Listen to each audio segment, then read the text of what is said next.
Hello, my beautiful gemstones. Welcome to Friday night's live intuitive oracle with myself and Ghostdragonzw. I'm so happy to be here. So glad to see you guys. It's been a crazy week. I hate snow, and it's been a snowy week for the most part, kind of settling down a little bit. I feel like this week itself went slow, but like compared to like thinking of the last time I was with you guys, it feels like it flew by, which is pretty great. Just going to give everyone a few minutes to trickle in. Monday's video is already up and ready to go. It is real life glitch in the matrix stories. One person actually thinks that they went to like the actual matrix, like where the simulation is being run from. And I just thought that one was so incredibly cool. I hope you all are having a good week. I don't know, just kind of low energy today, but I worked a lot this week and like got a lot of stuff done. Monday was MLK Day, so my son had off school. We went to Dave and Buster's with the other moms and the other kids. I had a pretty interesting conversation. One of the other moms, I guess, didn't realize where I stood politically, and it kind of came up over dinner.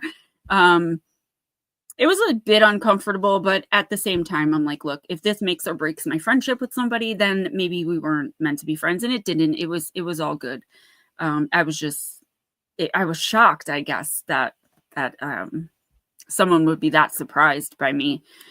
Kelly Lewis, I hope you come back and you are here. Darling Deb, so good to see you. Heather B, doing well, as well as can be expected, I suppose. Melissa Nicole, don't worry about it. I never know who expires and who doesn't. Like, it changes so fast because of the ones that are gifted.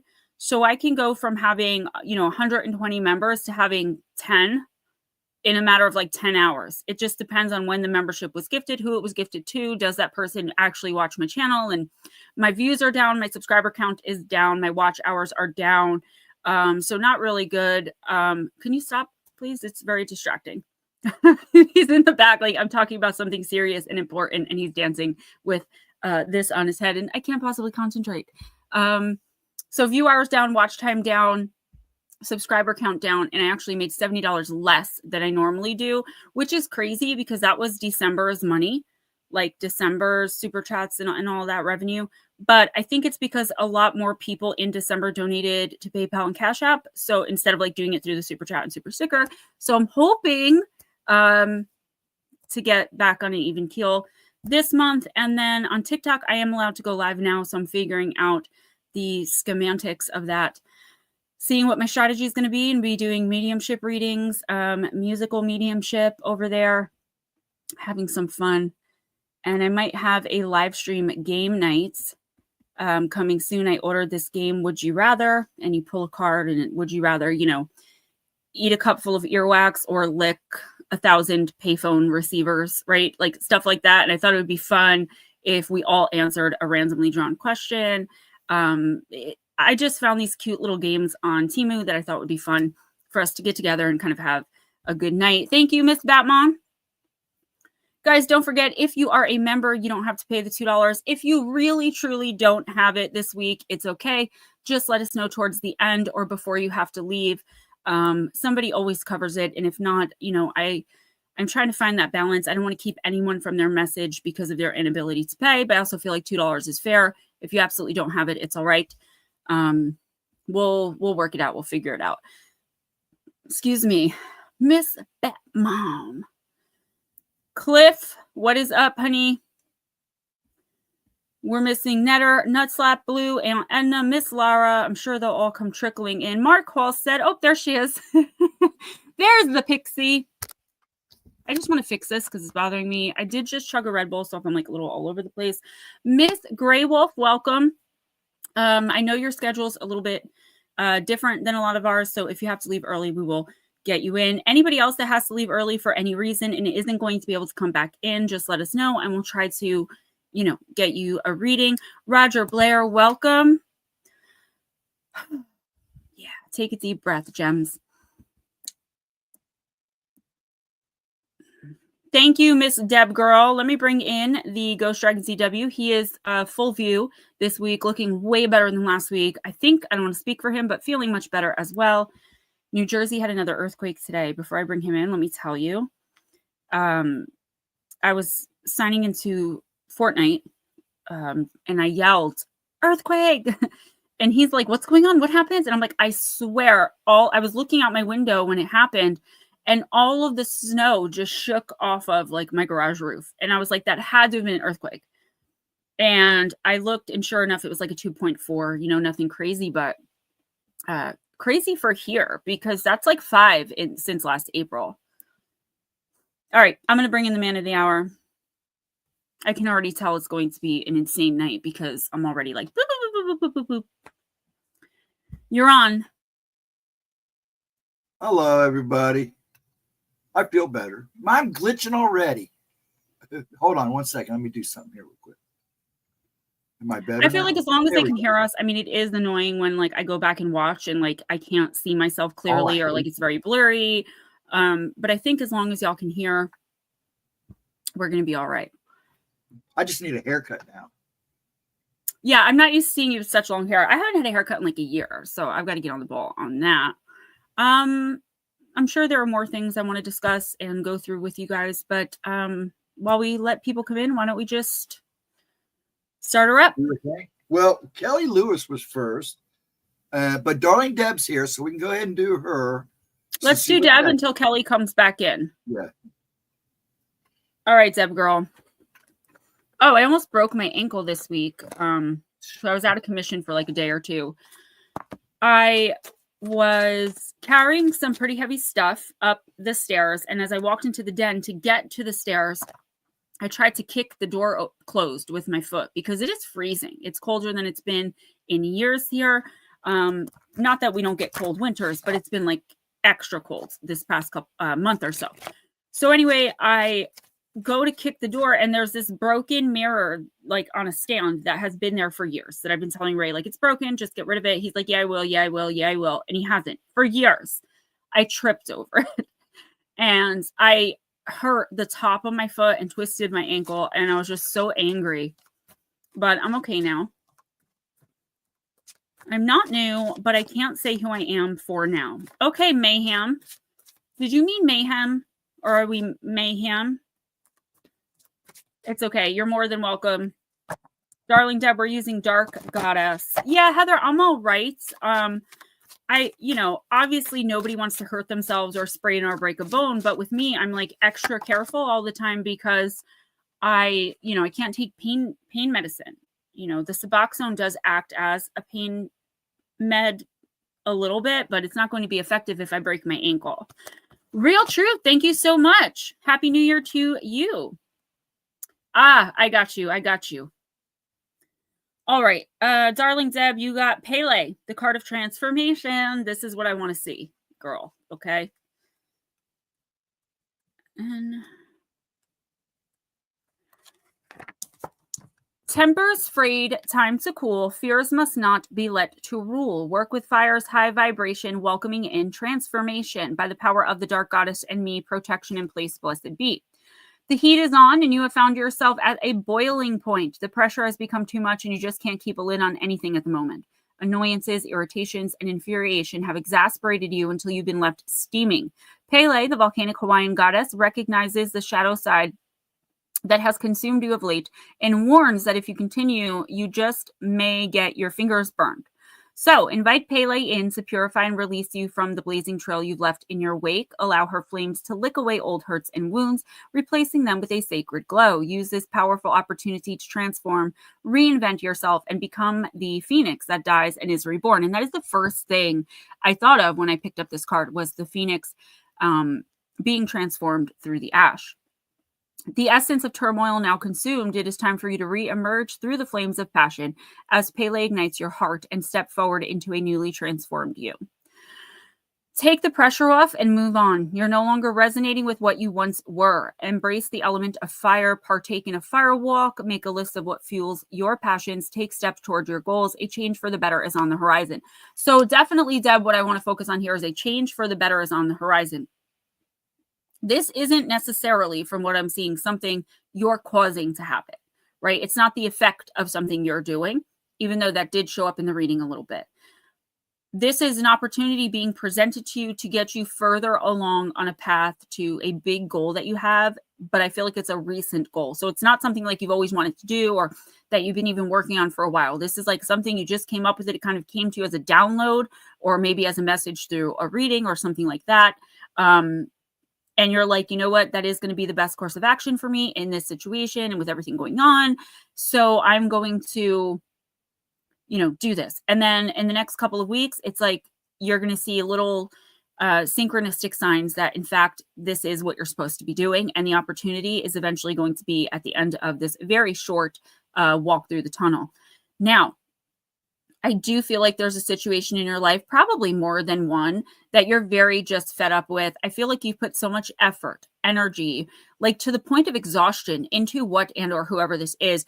And even though you've known for maybe a little while deep down inside, maybe intuitively or even primally, that whatever this relationship situation, whatever it is, isn't for you, you haven't really been considering like what you would do to, I know you're married and I'm just going to use this as an example. Say you're in a toxic relationship and like, that this isn't going to work out for the long run. You know that it's going to come to an end and probably should soon, but you haven't been like really thinking about like how that's going to come to pass, right? You've just been like, well, this isn't going to work in the long term. So eventually, this is you taking the eventually out of that and being like, you know what? I really need to start deciding what I'm going to do here. I need to start deciding what steps I need to take. And I do think you're turning whatever this is into a long-term goal. So you're not like, okay, tomorrow I'm going to wake up and, throw my toxic boyfriend out or break up with him. You are really planning and really trying to figure out how to do this with minimal damage to yourself, because whatever this is that you're escaping or getting away from really is going to be very challenging and very tragic for you. But I feel like you are now comfortable in the knowledge that it absolutely is what must be done. And in the next couple of weeks, I think once you get the opportunity to move forward in this other thing, you're going to be like emboldened and just feel so much more positive about making decisions and making moves and doing everything necessary to achieve this ultimate, very, very essential goal. Carly, welcome. Love first timers in here. Mayhem, I would love to know who you were. That was a little weird, but have fun at work, I suppose. And Mike J, behold.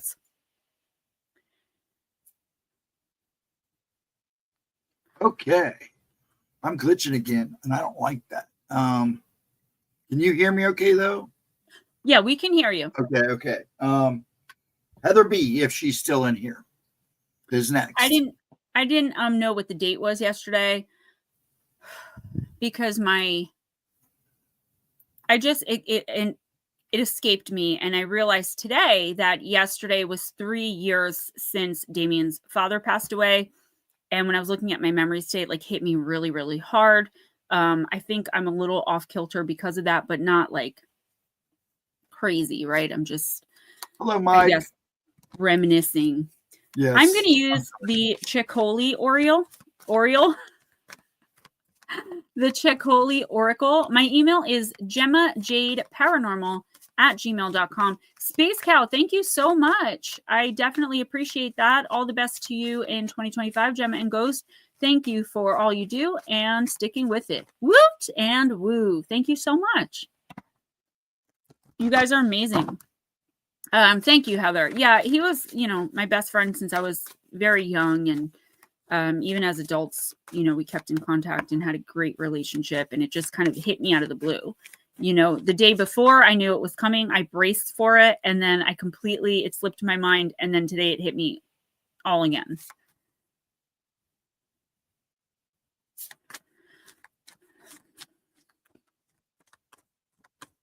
Oh, Mayhem, I completely took what you said the wrong way, and I was like, you're freaking me out. Actually, if they call me Mr. Flintstone and Damien's father died of overdoses within 4 months of each other. So he was another one I knew most of my life that I lost very suddenly 3 years ago. Thank you.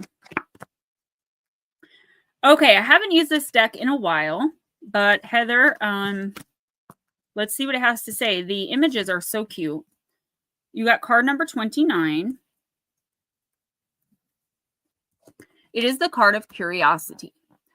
Healthy curiosity is a good thing. It's what drives exploration and invention. The desire to expand your sphere of knowledge keeps you enthusiastic and engaged with the world. Carly, just so you know, if you want a reading, just send $2 to my PayPal or Cash App, $4 through Super Chat or Super Sticker, and we'll put you right on the list. And if you have to leave early for any reason, just let us know.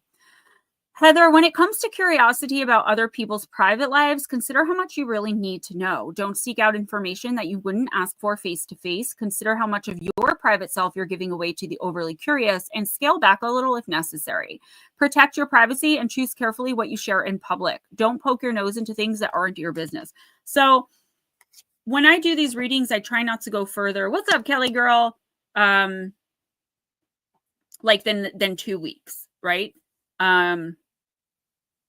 I'm sorry. No, Gray Wolf, I didn't, but I don't check Facebook Messenger. So if I go back and look at it, I will, read it and respond. I've been promising Cliff I was going to do that for weeks and I keep forgetting.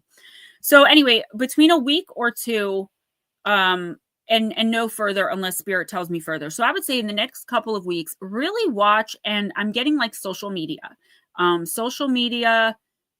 very much so, with somebody having someone spy on you. They're showing me a situation in my life where I've had that happen.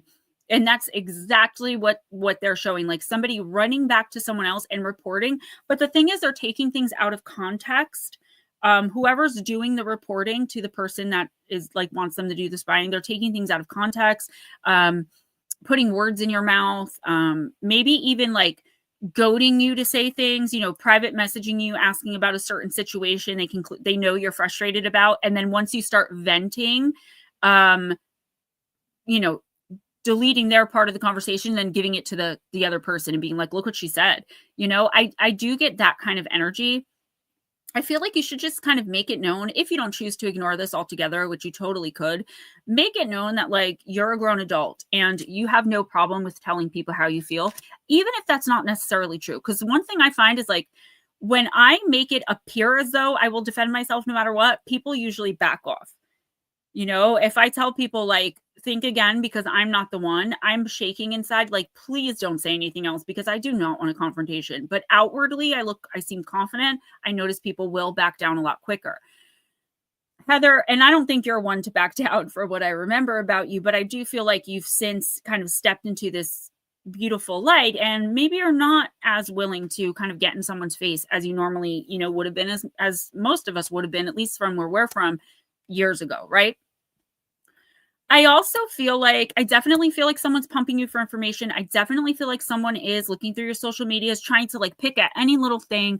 I feel like you more than likely know who this is, and you can just go directly to confronting that person.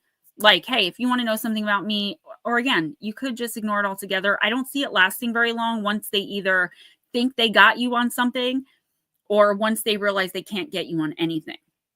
Now, I also feel like the situation they're showing me is like there's you and someone on this side and someone on this side. And just for example, you're all friends.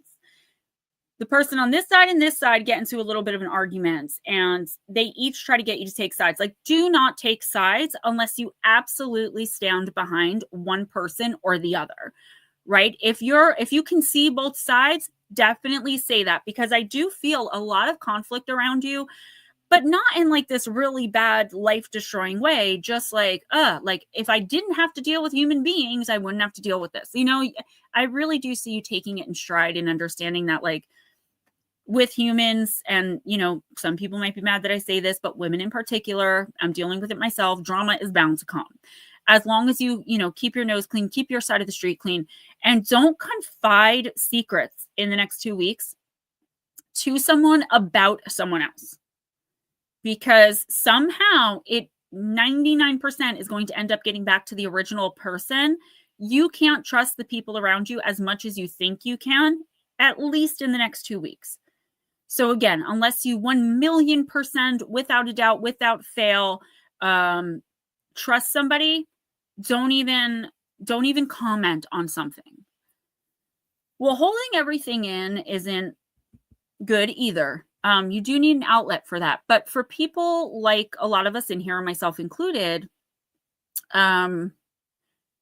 it's not necessarily venting to other people, even though I have one or two people that I really know that I don't have to worry about anything, no matter what I say, really, like almost to a degree of like, maybe someone should say something sometimes. But automatic writing is a really good way to get that out. Maybe not in the sense of channeling spirit, but in the sense of just putting pen to paper and writing what comes to your mind. You'll end up channeling without realizing it. Now, this isn't automatic writing. Like you're like, okay, who's here with me? And then you write and you ask questions to spirit and talk to spirit. I wouldn't recommend that, but I would recommend just free writing, just letting everything come out and making sure you burn it afterwards or put it in a place where you know that it's going to be safe and nobody's going to be able to get to your secrets. If you feel like you don't know who to trust anymore, for the time being, I'd say at least for the next 2 weeks, just don't trust anyone to that degree. Or if you really want to know who you can trust, I would say plant stories, you know? Although I did have that backfire on me one time. I planted something to prove someone was spying on me on Facebook, but instead of confronting me with it, the person basically destroyed my life because they took what they had heard as fact without even giving me the courtesy of speaking to me about it. So, you know, you got to be careful. That feeling of not knowing who you can trust isn't going to last forever. And I do feel like you're on your way out of a very toxic situation in your life that you've been in for quite a while. You could feel stuck, stale, stagnant in the relationship or the situation. But the fact is, the more you elevate, the more you align with your path, it's like circumstances aren't going to allow you to stay stagnant in whatever this is forever. Like eventually there will be a point where it breaks off. It's just a matter of when. Free writing is probably a really good way for you to get a lot of these negative or lower vibrational or even like upsetting feelings out without having to worry about someone, you know, without having to worry about it coming back to bite you. Kelly? Yes, dear. You got that correct, dear. Hey, Smoochy girl. Hey, Miss Jules. Do you need a refill, dear? Would you like some snacks, dear? Oh, Heather, that's not good. That's not good. That could be the reason too, Heather, why I'm seeing you so vulnerable to getting involved in drama. Because you feel as though, or you possibly really did lose your safe space. So you are a little bit more vulnerable than normally you would be, where normally you wouldn't play into this kind of BS. But like, you're so vulnerable right now, you know, vulnerable doesn't equal weak. It just means you're more receptive to, other people's nonsense. Your defenses are down. It's okay. Within the next 2 weeks, I definitely see you bouncing back at the very least energetically. I don't know about your personal situation, but energetically, you're going to be back in focus, you know, back on track. I'm so sorry to hear that. Mama Cindy, definitely praying for you. Mama Cindy says, hello, Gemma and Ghost Dragon Lee and everyone else in chat. I'm still in the hospital, so I can't stay for a reading this time. Much love to everyone. Good night. Mike, who, like, somebody's like, oh, Gemma's live streaming. Time to call Mike. And Heather B, you know what? That's good that you're trying to do that, but I promise you, you're going to grow whether you try to or not. Even if you tried not to learn the lessons from it, I feel like it's just something that was inevitable and bound to happen. Unfortunately, it had to happen this way for you to elevate. It is all going to be okay. And I know that's so easy for someone on the outside looking in to say, especially not knowing the specifics, but I only tell you the messages that I get and the energy that I'm perceiving around you. So, all right, Kelly Lewis, I am using the Halloween Oracle. Can anyone guess what card came out? Anyone? If you've been here long enough, once you hear this, you're going to be like, I should have said that. It literally comes out every time I use this deck. Barnbrock. You're welcome, Heather, and thank you too. Always. You've been such an incredible support in here. Not that many people from my Facebook come into these streams. And even people in my personal life don't. It's always like you guys, like my gemstones, the people who follow what I do on social media for the most part.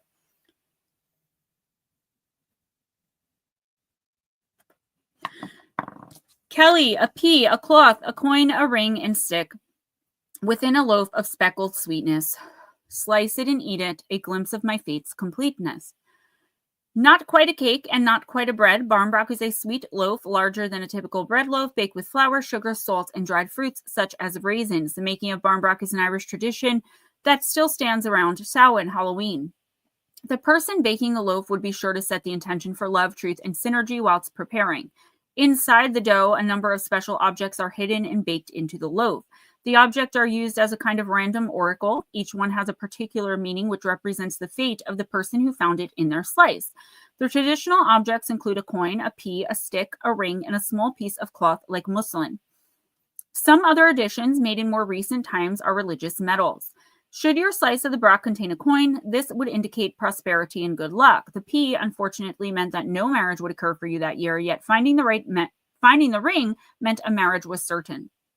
The stick, to be avoided at all costs, indicated disputes and unhappiness, and finding the cloth meant bad luck and a little bit of money ahead.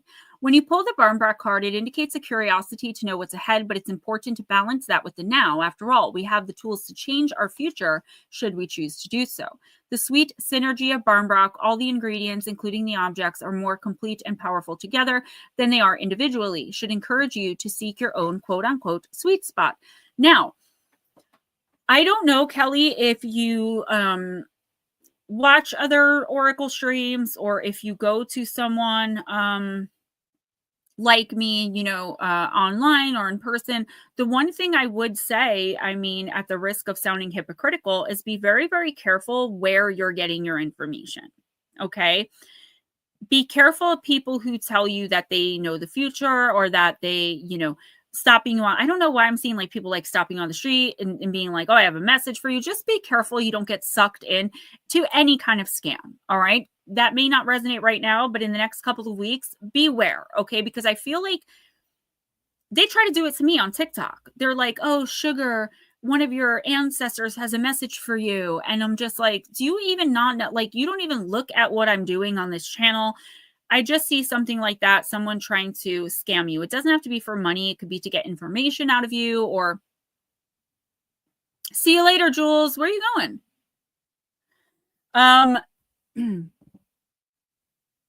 Yeah, like somebody trying to like play on your vulnerabilities, I guess. So what I'm also seeing is, even though you may be a little bit lost in a certain area of your life right now, and you might be asking people that you trust for advice.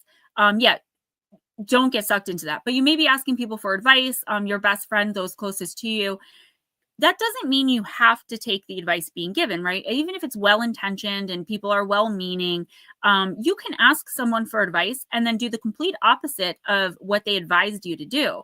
And I do feel like there's some decision that you're making or that you're about to make or that you've been stuck with, I don't know which way I'm going to go on this.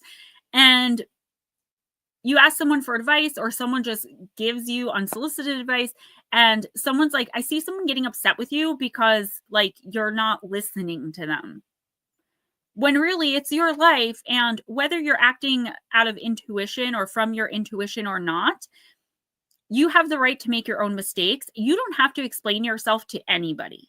Okay. You don't have to explain why you spent, and I'm just using this as a silly example, $10,000 on a purebred French bulldog and can't pay your rent, right? Like, even if you did something so crazy like that, you don't owe anyone an explanation. If you worked for the money, and you know what I mean? And I feel like there's somebody here that's like, like feels like you're like beholden to them. I don't necessarily see you really standing up for yourself in that situation. And that's okay, because it may not be time for you to do that yet. But your team wants you to be comfortable in the knowledge that you don't owe this person or these people a damn thing. And in the next couple of weeks specifically, Be very, very careful not to be forced or, influenced, coerced into making a decision that you know for a fact is not the right one for you at this time. It's okay to say, I'm uncomfortable. It's okay to say, well, I don't really know yet. Or, no, I'm not going to do that. Some of us light workers are such people pleasers, myself included, and it's something I work on every day, that I've literally done things that I knew were going to cause issues in my life simply because I didn't want to say to someone, I don't think that's a good idea. Watch out for things like this.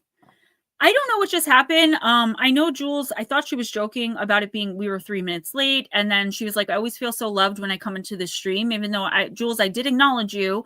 And then you left. So if you're still listening and you're having a bad night, come back in and hang out with us. We have a habit, I guess, of making people feel better. And if not, then hopefully we'll see you next week. But I did get an off kind of energy from you. And I just hope that you're okay. And, if you need us, we're here. We're your friends. You're among friends. Nobody's purposely I'm gonna let Gemma cut my hair. hair. I know why she left. Your hair offended her tremendously. Yes, it did. It's so beautiful and wavy. I don't always see people when they re-emerge. Like if I say hi to someone in the beginning and they had left, when they come back in, I forget to say hi again because I'd already greeted them, but they didn't hear me because they had left. So yeah, Cliff, it's been one of those weeks for people. I actually had someone say to a friend of mine, Gemma's amazing. Have you gotten a reading from her yet? I did a mediumship reading for this person because their deceased father randomly showed up while I was eating dinner at Chili's and then didn't leave me alone for 2 weeks until finally what's up, Divine? Said something to her and started giving her the messages. I did some readings for her. So she said to our other friend, she was like, have you gotten a reading from her? And I was kind of hurt, but I know the person didn't mean it like this. And this is where perspective comes in. The person said, my husband and I are really religious, so we try to stay away from that non-religious stuff. And my feelings were hurt because I'm a Christian. I didn't ask for this, but I left it at that. And I was like, oh no, I totally get it. But people are off. This is someone that normally would not say something like that, for fear of offending me, but it's just been one of those weeks. Divine Empathic, by the way, thank you for the, what is it? Skinny Fit Youth Collagen. Oh my God, I'm so excited. By the way, Gemma's boxes are amazing. I got one for Christmas and it was awesome. Highly recommend. Thank you for that. I'm doing the subscription boxes for $60 a month. The only thing is if you pay me for one, you got to let me know. I don't have the whole business set up where I know that it came in. You'd have to PayPal or Cash App the 60 and write box on it. But I do one for my friend Deirdre and she gets one monthly and she pays 60 and I'm always procuring beautiful pieces of jewelry and all kinds of stuff. But Divine, thank you for that endorsement. That is amazing. Who's next? Okay, Melissa is next. I don't know if she's working. I know she's in the room. We can timestamp her. I'll timestamp her just in case. So I was getting frustrated today because I was watching someone who about 6 months ago had just reached 100,000 subscribers. And she does this stuff I want to do with the reactions. She reacts to TikTok drama. She does Am I the A-hole videos. And she's great. Her voice is really annoying. She sounds like Dr. Evil. She's now at 2.8 million subscribers. And at the end of every video, she's like, subscribe! And then the video turns off. And I'm like, if I even say, would you guys consider subscribing? People are like, stop pressuring people to subscribe to your stupid channel. This person just screeching in people's faces. It annoys me.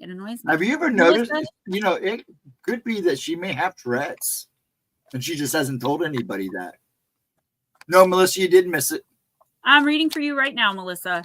Divine says, I'm wearing the jewelry right now. I love them. The wish bracelets, they're totally cool. My daughter, I even gave her one. And the spray is. And I love the crystals you sent. The big crystal one is my favorite. I'm so glad. I procure things throughout the year. Thank you. Divine, you are so sweet. Thank you so much. And then when people order boxes, I have this back stash of things. And I'll charge the stuff for a couple of weeks to make sure it's ready to go. And I am using the Oracle of the Radiant Sun. It's rare that Eventually, I'm I on am time. going to get a website. I would have a website right now. A subscriber came out of the woodwork about 4 years ago and gave me money to get a website. And it was a lot of money. And right as I was about to purchase it, I was speaking to the professional, telling him what I wanted. A friend of mine came out of the woodwork and said, look at my website. They had this beautiful website. They said, I'll do this for you for $1,000, which was way cheaper. And it would have saved me about $2,500. I was like, are you sure? Can you have, they were like, yes. I paid them the $1,000. I never heard from or saw them again, and their website is down. And I knew in my gut not to take the easy road out and like, don't worry about saving the money. In the long run, you'll make it back. And I got so screwed on that one.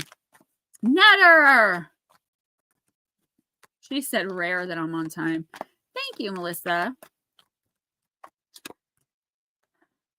Okay, so you got Mars in Taurus, the card of defense. Mike J, that's where I went. They wanted $3,500 for a professional website, like for the setup. And I think it was for like the first 6 months. And then it was X amount of money per month, but they would get paid through. I had it all ready to go, but I was like, wow, if I could save $2,500, I asked the person who gave me the money if they minded if I did that. They were like, no, if you can keep the money and pay bills or do whatever with it, no problem.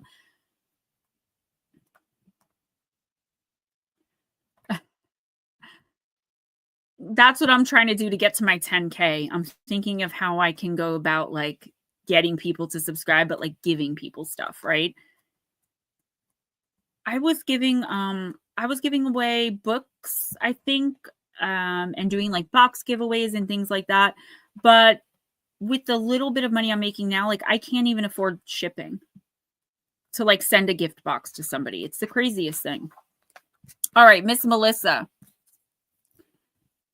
Yeah. And he told me if you don't pay me like by the end of the week, it's going to go up to like 4,500. It was crazy. And I didn't know what I was doing. This was 4 years ago. This was. So I was brand new. Melissa, much of the energy in the Mars-Taurus nature is devoted to the acquisition of material things. This card describes practical, determined people who will fight for and defend that which they deem important in life. People with this planet sign combination take their time in making choices, but once their decision is made, there's no going back. Now, this doesn't mean that you're a Mars-Taurian, right? My Mars is in Aries, but I could just as easily pull this card. This is just the energy coming in for you in the next 2 weeks. Nobody's going to take away what belongs to the Mars-Taurian, and if he or she gives things away, credit is required. Despite having a materialistic outlook, Mars-Taurians can be incurable romantics and rarely forget to keep the pleasure-loving part of life alive. They do not like to waste energy and believe that skillful methods and techniques are worth more than brute force.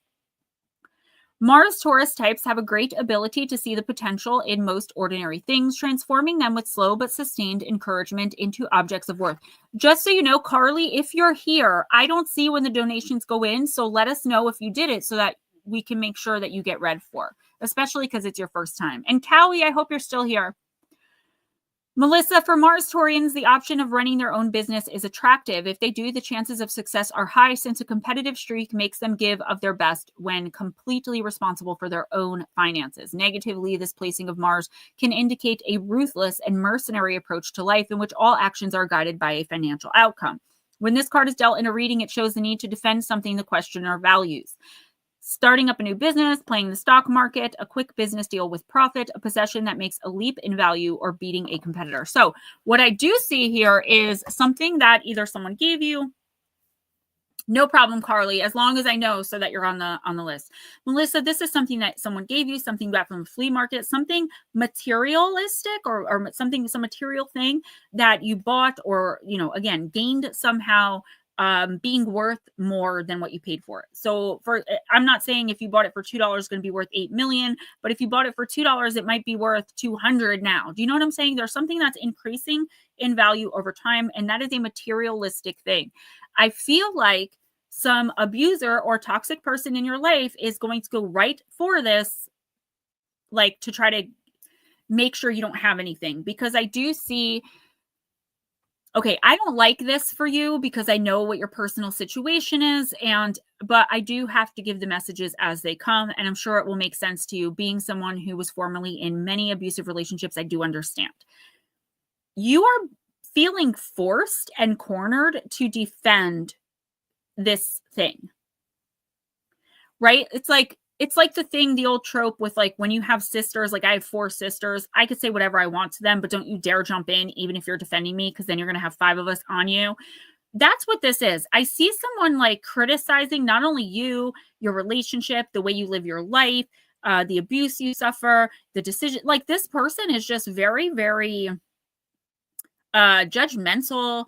They want to like indict you. And I feel like in defending yourself and your life, you're also defending somewhat the abuse, right? Because you're like, look, okay, yes, I made some bad decisions. I'm not in the best spot right now, but who are you? Like, I don't know what this is, girl. Don't let you feeling forced to defend your decisions, good, bad, ugly, indifferent. Like, don't let that make this person who isn't so good to you, this toxic person in your life, feel like I feel like they're genuinely going to think that you're taking blame for this, when really you're just trying to present a united front. You know, he and I know what this is. I know it's toxic. He knows it's toxic. I'm dealing with it. It's none of your business, is basically the kind of energy that I'm seeing in the next couple of weeks. Now, I do see an argument or a fight between you and him where he is literally trying to strip you of everything. And that's where this possession comes in. It's a little confusing. I would say in the next couple of weeks, be careful. Like I said to someone earlier, like who you put your trust into as far as like telling people things. I do feel like someone is reporting back to your abuser. I also feel like even if he's not in the picture right now, he's going to try coming back. If you do manage to get away this time, it's like, just keep it in mind that you have an opportunity now to not take this person back into your life. And I do really feel like the universe is either providing that currently or will be very, very soon. I don't know. I don't know what this is. I hope it resonates with you. I just see you getting very angry that someone has like the audacity to judge the way you're living your life, right? Nobody has the right to judge anybody. Nobody's better. Nobody's less than or more than. We all just are. We equally just are. Now, we vibrate higher in here than a lot of people, but that doesn't mean we're better. It just means we're more spiritually aware. Melissa, be really careful. 1, 2, 3, 4, 5. There's like 12 swords total on this card. I would say big backstabbing energy. One last thing I'm getting here is like something from way from your past that has nothing to do with anything current in your life someone's going to try to hold this against you. Something you did that you confided in somebody with trust, it's going to be flipped and turned into an attack on you because you are finally getting to a place where it's only a matter of time before you walk away. I feel like the attacks on you are going to be ramped up significantly in the next 2 weeks. You just have to stay calm, maintain your composure. Don't be gaslit. Don't be breadcrumbs. And, let people know firmly where you stand with them. If someone gets offended, too bad. Mind over matter. Those who mind don't matter. Those who matter don't mind. And anyone coming in to criticize you, shut them down immediately because they do not have the right. Whoever's name is Addison, I'm sorry, I didn't see you come in. That's Batmom. So okay, let me run to the potty. I will be right back, guys. Okay, so what we're gonna do here while she's gone is next will be Batmom and Addison. If I got that right, let me know, Batmom. And then Cliff Clark. Then we're gonna do the new person, Carly. And then Roger. I don't know if you wanted one or not. And then Miss Pixie. So actually it'll be Miss Pixie unless Roger says he does, because I got him covered if he wants one. And we'll stop there. I hope everybody's having a good weekend. I am feeling much better. I still have to be strapped to a machine every so often, but I am becoming such a better person because of what happened. It really woke me up. Well, I was awake anyways, but I mean, it really woke my body up. So You think you're doing Tai Chi every morning and every night and taking care of yourself. And sometimes you find out there's a lot more going on than you realize. So getting sick was a big thing for me. But yeah, I'm doing good. I may have a little life changes. I'm just going to have to get back to my fighting body again, which will put me in better shape anyways, which I should have never left. So, but I'm good. I hope everybody out there is good. I'm not going to stream tomorrow night, but I will go back to my schedule next Wednesday. So spooky time at 9 o'clock. I was going to ask you about that. Yes, they want me to take one more weekend and then for a little bit, instead of midnight stream on Saturday, it will be like at 10 until they give me the okay that I can be an all-nighter. So, because that's not unreasonable. Anyway. I mean, Carly, thank you for becoming a member. Yes. I really do appreciate that. All of my members, my patrons, thank you guys so much. I don't give you guys enough thanks, I don't think. And I just really appreciate all of you so much. You guys are the reason I'm able to do this and make anything. So just from the bottom of my heart. So we're doing Bat Mom and Addison? Yes, if they hear, she never came back. Are you here, Bat Mom? Please let me know that you two are here. Thank you, Divine. I didn't get to say it and type it yet, so thank you, Carly and Divine. Yep, there she is. Okay, you're good to go. All right. Bat Mom, I'm going to use Journey of a Lonely Soul. And can I just know, I know I've heard the name before. Who is Addison? Is it like a friend, a family member? I know I've heard the name before. You don't have to give me any info, just asking in relation to who you are, like who this person is. Where's Blue? Where's Nutslap? Nutslap will be in. Son's girlfriend. Okay, got you. Bat Mom, I'm going to do yours first, and I'm using Journey of a Lonely Soul.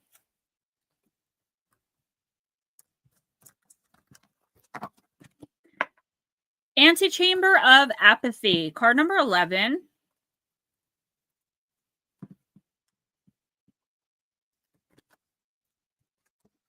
Yes, Divine, thank you. I can have like the lowest energy imaginable, and the minute I step into the stream, I am just like, boop, boop, boop, boop, boop. Bat Mom, I got you. No worries, girl. Their screeches and squawks fill her ears, a stream of unasked for advice. Wow, this is going to be a running theme tonight. They seek to shape her in their image, designing her desires to match their specifications, but she drowns out their cajoling by humming a lovely tune. We may share our lives with others, but we cannot live their lives for them. We can't live for them. Even with the best intentions in mind, others may easily become too invested in your destiny. We're told what we should want, how we should feel, who we must be. If you reflect on all the things you've wanted in your life, you may find that many of them can be traced back to some other source that planted that seed for you. Neterum ending when we have no one else to read for. This is a time, Bat Mom, to draw the curtains within your mind and seek answers from your own inner source. Find a moment of peace and tranquility and listen to your own mind. Let it fly free without any judgments. Let stray thoughts float away and pause to examine the ones that stay with you. Here you will find the pearl of wisdom that you truly need at this time. Raise your defenses, and their chirping will find no way to intrude upon your peace. Let the wind carry away false narratives that others have tried to adorn you with, and experience the bliss and clarity that remains. Ask yourself, what is your intuition telling you? What dreams have you discarded to please someone else? And what do you really want? Yeah, it is totally your card, but I feel like if all of us were to really think about it, we can totally relate to it. In fact, I was just saying this, like, how many decisions have I made in my life, knowingly bad, wrong, not the right decisions, simply so someone didn't get mad with me or because somebody told me to, right? Somebody told me what was best for me, and so I, knowing full well it wasn't, went along with it. Girl, it's not just you. This is coming up for you for the next 2 weeks, though, because the universe is trying to tell you something. You are lost. And I think you're lost in several areas, but I feel like there's one particular area that you're just like throwing up your hands like, I don't know. Like, I literally don't know what to do in this situation. And you don't even know what your options really are, right? Sorry, that was a new lip gloss. The universe is like, well, once you stop listening to everybody else, because we can't help if somebody gives us advice or, makes a suggestion, just as human beings, we can't help but consider what they say, whether we agree with it, don't agree with it, take it in, throw it out. We are absorbing what they say regardless. And it's going to run through our head at least once. I know that you may not have a lot of time to just be by yourself and with yourself.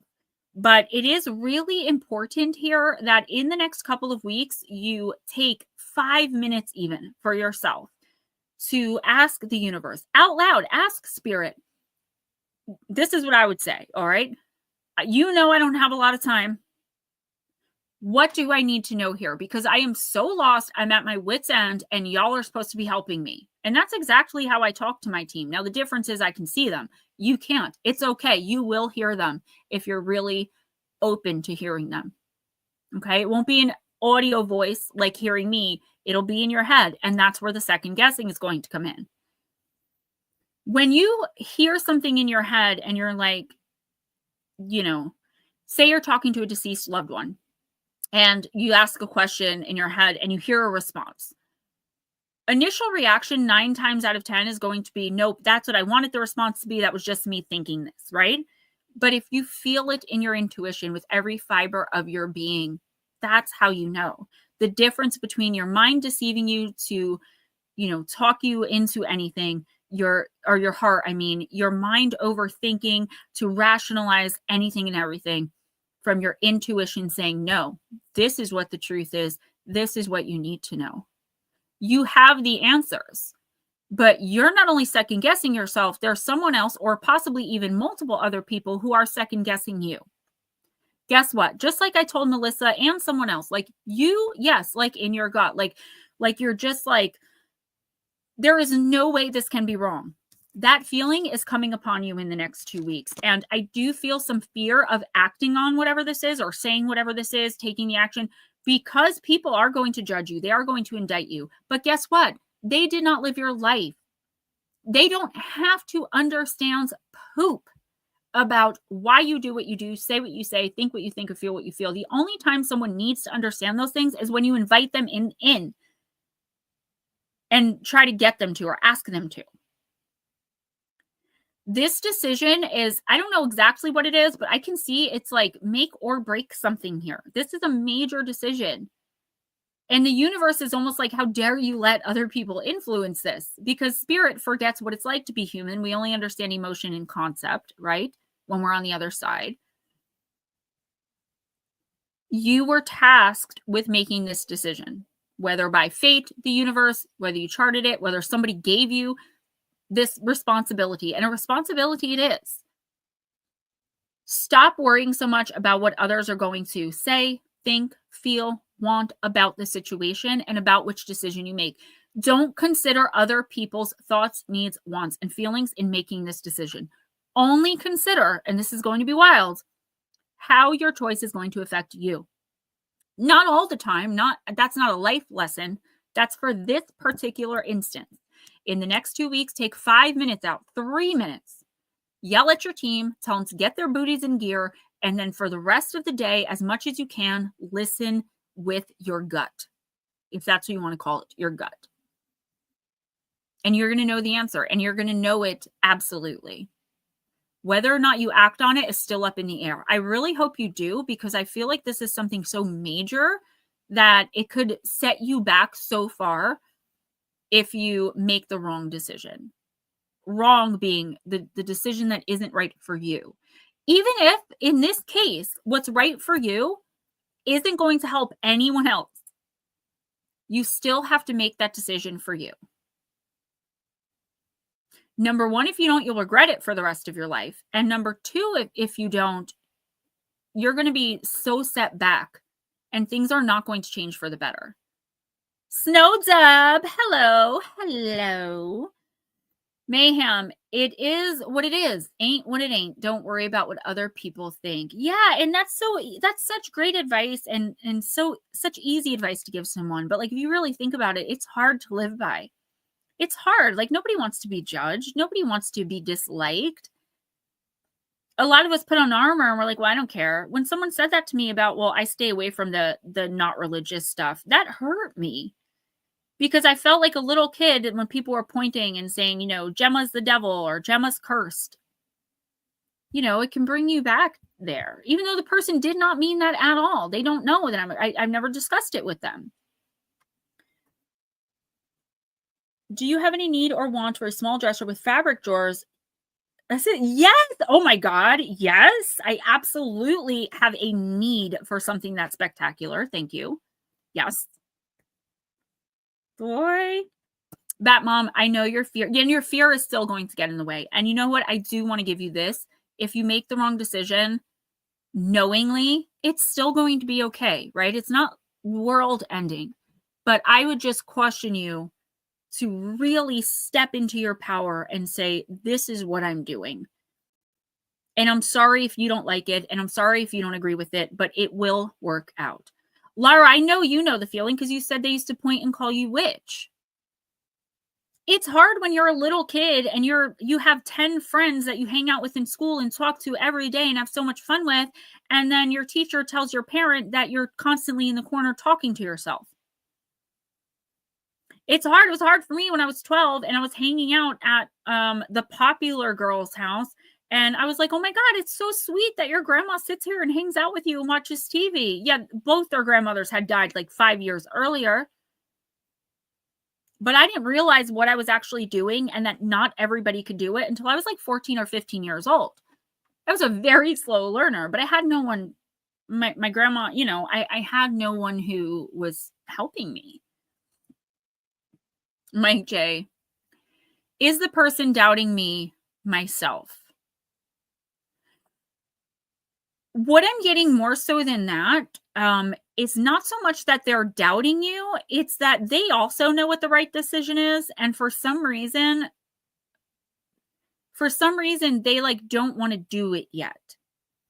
It's like they know what you have to do. They know what the right decision is, whether it's for you, for all involved, for you and them. But it's like they're going to be upset a little bit that like you are actually going to do this. And that's where I think the fear is going to come in, that like, oh my gosh, this person's going to be upset with me. Even though I know this is the right thing, I would rather do the not right thing and have this person not mad with me. Well, I wouldn't say you're keeping yourself down. I'd say in this situation, it could just be that you weren't ready until now. And now the universe knows you're ready. And I don't think this is something that's as easy as, for example, like, I'm not saying you're in an abusive relationship, just an example of you saying like, how when you're in an abusive relationship and you're like, okay, I've made the decision, I'm going to leave. You can't just pick up and leave in that moment. You have to plan and prepare. And sometimes it takes years. And sometimes you fall back into the comfortability. It's a big decision like that. It's not like you're going to make this decision and immediately can take action. The universe wants to know that you are ready, willing, and able to go all the way when the opportunity presents itself. And as soon as you make that decision and really mean it and let everyone know and like really stand in that power, the universe is going to start presenting the opportunities to you so you can get on the ball with this. And you know what? Again, mind over matter. Those who mind don't matter. Those who matter don't mind. If someone's upset with you for doing the right thing for you, how much could they really care about you? Even if they're scared, it's not an excuse. Let's read for Miss Addison. I love that name, by the way. Getting ready is a process. It takes time. It does. And an abusive relationship specifically, though I don't think that's what Bat Mom's dealing with. And if she was, I wouldn't say it publicly. But like for that example, I know from experience, you fall back a lot of the time into a comfortability of like, well, I don't really have to leave. It's not that bad, right? Until like you're rudely awakened again hours or days later. Nut slap! Let's give him his proper hello.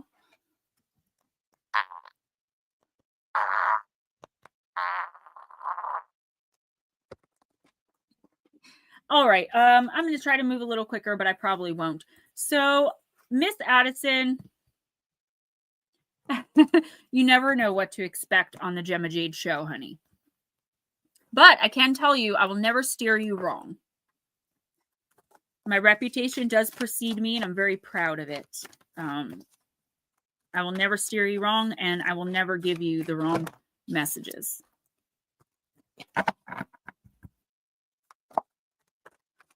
I am using Aether Creatures.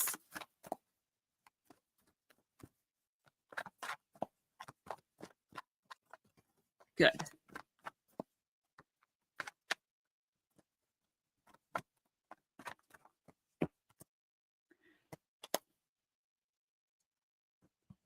Interesting for sure. You got the dragon in the upright, card number 12. Snowdub says, I tend to self-absorb in my work and work on my channel with all my spare time. Nothing worth having ever comes easy. Just stay diligent. Yeah, you know, I've been at this for 4.5 years, and recently I was like, maybe I should just admit defeat and do something different, right? I'm not even at 10,000 subs. But I feel like the extra work that I put in, 70, 80 hours a week sometimes, will eventually be noticed and pay off. Like, there's no way that the last 4.5 years was just a waste of all that time and effort. And I love what I do. All right, the dragon, power, empowerment, ability, capacity, strength, and free will. If the dragon has appeared to you right side up, you need to own your own personal power more. You may be feeling powerless, incapable, or like someone or something has more power than you do in a situation. This is not a time to focus on the power that you do not have. It's a time to focus on the power that you do have. To really own your power in any situation, you have to shift focus toward what you can do. In whatever situation you find yourself, ask yourself, how and in what ways can I create, direct, influence, or do something so as to bring about what I want? It is quite possible that in the situation at hand, you have given your power away. At some point, everyone feels incapable of creating, directing, influencing, or doing anything so as to bring about what they want and feels out of control, disempowered, or at the mercy of others. At times like this, it is infuriating to hear people say, you've given away too much of your power. It's an invalidation of the reality of the powerlessness inherent in the situation, where many of the elements involved were and are beyond your control. It also doesn't make immediate sense. You weren't aware of giving and therefore didn't consciously choose to give away anything, which is why taking your power back is much more about becoming aware that you have power to begin with than it is about taking it back. The dragon has come to show you and make you aware of that power which you do have in this situation at hand. The dragon knows that free will is an absolute of your existence, and it really is. It is one of the main universal laws of spirit, and it's the reason why our spirit team, our guardian angels even, I think guardian angel would be like the only sometimes exception to this, and there's no room for like movement on this. They cannot get involved unless invited, regardless of if they can help or not. All other people can do is put intense amount of pressure on you in the hopes that you will use your free will to choose what they are wanting. And Batmom, this should resonate with you as well. They can't take your free will away, only put pressure on you to give it away. You couldn't actually give your free will away even if you wanted to, though. So even if you comply, it's because you've decided to use your free will to choose in favor of what appears to be the lesser of two consequences to you, or the lesser of consequences, sorry. This means in every situation, you have to challenge your assumptions about where you think the power lies. The dragon was used in ancient times as a symbol for battle. It carries the memory that throughout history, when people were unwilling to bend to the will of someone else, they were told that the penalty for non-compliance was death. The dragon knows that this is still just a narrowing of choices. Many people throughout history have chosen to die rather than comply. Many people have been put in dungeons or concentration camps to find out that their captors had no control over their mind. So they still had the choice of what to do with their thoughts. The point is, they still had choice and therefore power. Because of this, they cannot actually control you. In this situation, Addison, the dragon asks you to get into reality and accept what needs to be accepted as quickly as possible. When we're using our free will to resist what is, we have no power. It's wasted energy. We are always at the mercy of others and are fighting the situation we're in instead of making immediate adjustments in response to it. When the dragon appears to you right side up, it's a message to, quote, put yourself in your own hands, end quote. To understand this concept, I want you to imagine yourself in the middle of a deep pool with a bunch of larger people. Because you don't want to be responsible for swimming yourself and you see them as having more power in the situation than you do because they're larger, you swim from person to person, and when you reach each one, you climb on top of them so that they can keep you afloat. The reason this diminishes your power is because you are now in their hands. This actually goes on for 3 more pages. So I'm just going to give you the messages from your spirit. Addison and Batmom, Batmom, your reading isn't so much resonating for Addison, but Addison's reading is definitely resonating a little bit for you as well. So take these 2 messages together, the both of you, okay? Take it as it resonates always. Addison, I feel like, just like I said to Batmom and a few others tonight already, you have more power, first of all, than you are even aware of. Now that you're being made aware of it, that little gut feeling that knows that something isn't right, that either you're being treated poorly, and I do feel like this is about you. Okay, it's not like you're feeling bad someone else is being this is you. You know deep down inside that some situation isn't right. It's wrong, and it is a personal situation to you. However, you've either been condemned for speaking out, indicted, judged, or you're afraid to say anything because you were told maybe, don't get involved, or Addison, I don't know how old you are, but I would say no matter what age you are, in working with, okay, that makes a lot of sense. In working with your own instinct and intuition, okay? If you know deep down inside, first of all, if something feels bad and it feels horrible, I'm just going to say this, it's not love, right? Love should feel good. Love is an action word. Also, if you know deep down inside that, I don't know, the way someone treating you is wrong, or something someone said to you that's bothering you is wrong, why do you think you don't have the right to speak up? And that's a rhetorical question, because we all have our reasons and the conditioning we've all been put through individually as to why we take abuse from people sometimes. And I'm not saying you're being abused. I'm just putting that out there as an example. Addison, in the next couple of weeks, the universe is telling you nobody is going to stand up for you because, number one, I don't think anyone else understands what's going on. Number two, the people that do kind of understand are like, it's none of my business, or they don't know how to get involved. It is up to you. And I don't know what the situation is, but it seems pretty serious. It is up to you to say, you know what, this isn't right. I no longer will accept this. And let's talk about that for a minute. I'm sorry these are taking a long time, guys, but these are really important, okay? They're all important, but you know what I mean. Addison, let's talk about boundaries. Anyone can put up a boundary. For example, I once told an alcoholic family member, I love being around you and I love you. When you drink, you are a terror. You do nothing but fight and cause pain and misery to me and the people around us. If you are drinking, I cannot be around you. That was my boundary. The next time I hung out with this person, the minute they ordered a drink at lunch, I stood up and left. That was me enforcing that boundary. And that's very important, because had I sat there and let them get intoxicated like they did and cause a fight like they did, my boundaries would mean nothing. It doesn't matter how many times you've said, I'm not going to stand for this anymore. I'm not going to be treated this way. I'm done. And didn't act on that. Do it again. And this time act on it.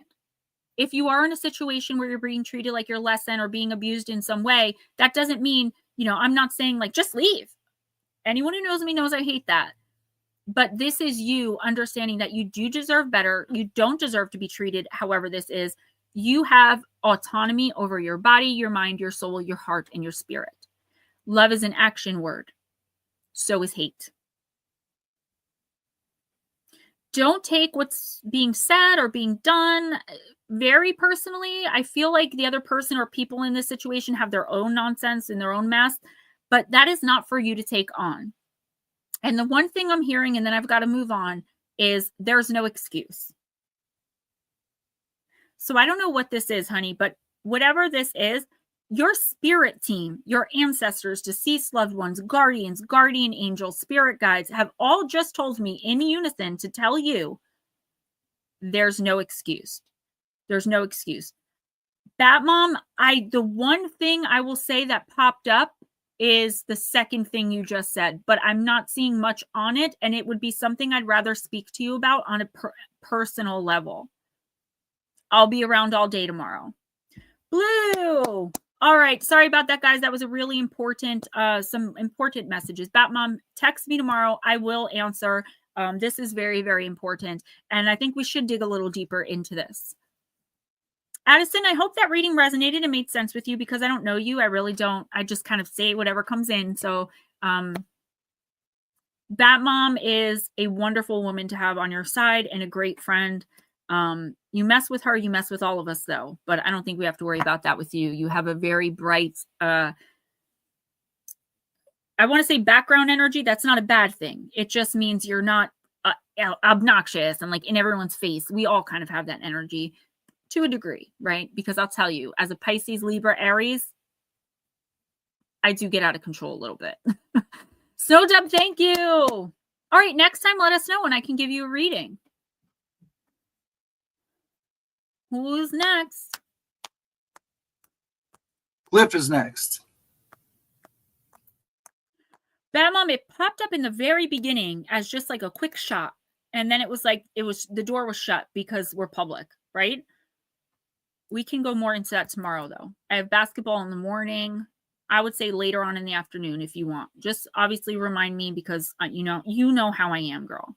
Addison says, hi, I'm the Addison with Batmom. It really made sense, and I'm definitely going to do that. I love Batmom like my own, so I know she got my back. Thank you very much. You are welcome very much, and she does. She gives too much of herself. Reciprocate her energy. You're going to be fine. I'm sorry. Who was next? Cliff Clark. Oh, I thought you said Liv. I was like, Okay. You're welcome. Cliff, I'm using Mythical Goddess. I think I might have used this last week for you as well. I haven't checked my email in 9 weeks. So anybody waiting for a response, sorry about that. And I every week I'm like, okay, I'm going to make a note to check Facebook Messenger, and I just don't. You guys have to remember, it's all me. I do all of the filming, the researching, the scripting, the editing. I'm still writing all of the scripts for Missing Persons Mysteries, getting ghostwriting jobs little by little when I can, running a household, raising a 6-year-old.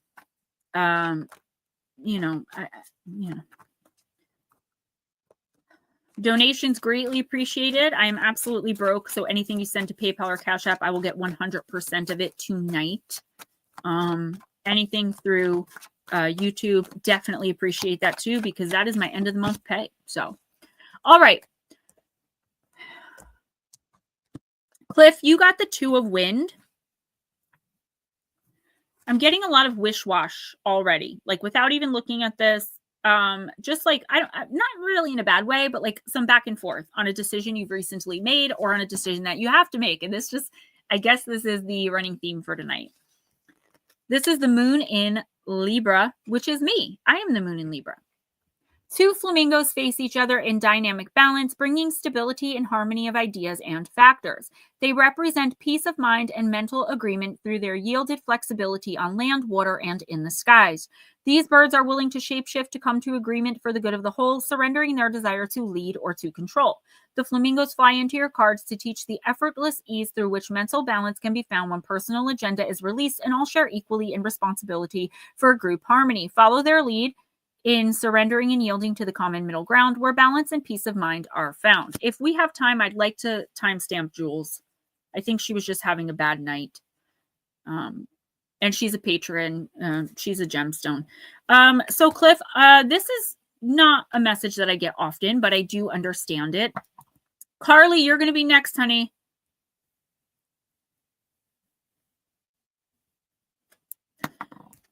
Cliff, this is an amends. This is 2 people or a group of people willing to put aside their differences, forgive, and move on. If this is romantic, I wouldn't say this is rejoining of the relationship, but this is coming to terms with the things that happened, your role, their role, accepting it.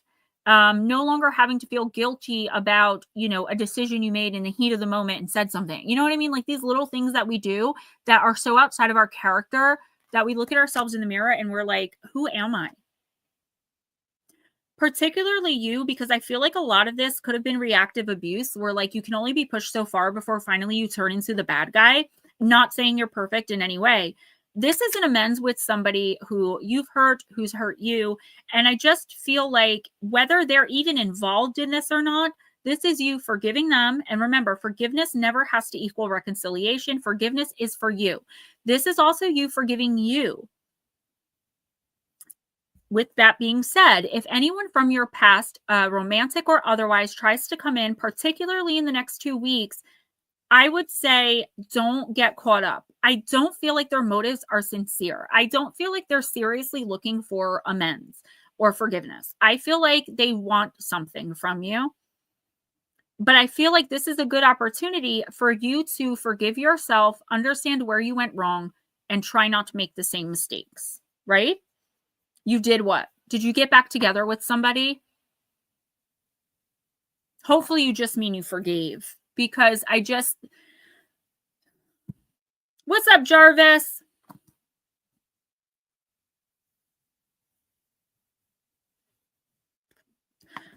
This is you accepting that you behaved badly. Maybe you had some bad moments. We could all do this, and we all should do this at some point in our lives. It's just that it's your turn. This is you raising your vibration even more. And I never met you in real life. I do know how I'm kind of connected to you, but I'm very proud of you. Just in a month or two, or however long you've been coming in here, all of these lessons that have been landing on your plate throughout these readings each week, you have been tearing them up. I love this. And the more you really feel, but now you have to forgive you, like those out of character moments, we all have them.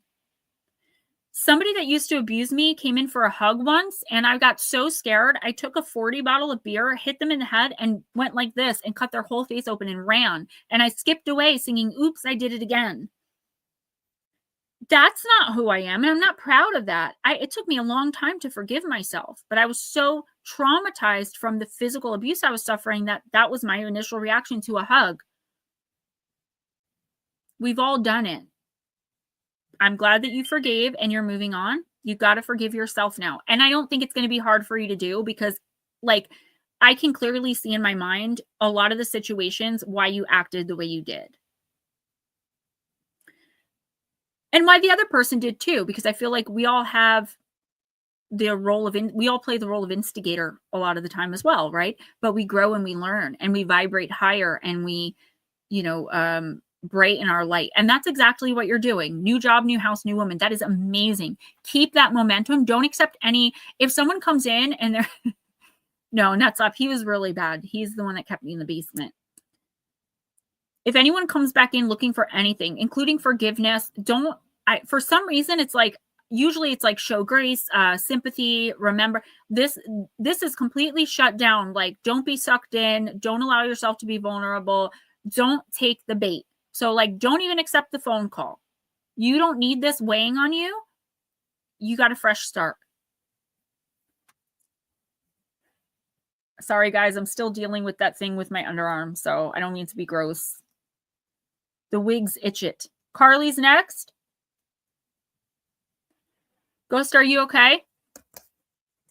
Yes, I'm fine. Yes, she is next. You got like cool dude vibe all of a sudden. Carly, I'm going to use Alice the Wonderland Oracle.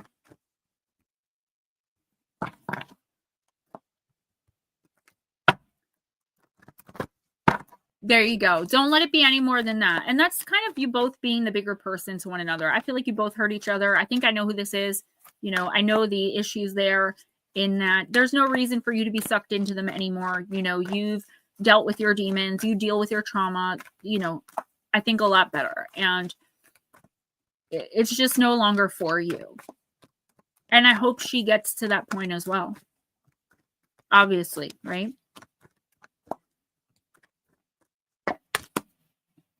Okay. So you got a card that I don't normally pull. So I'm actually not even familiar with it. This is the card number 2.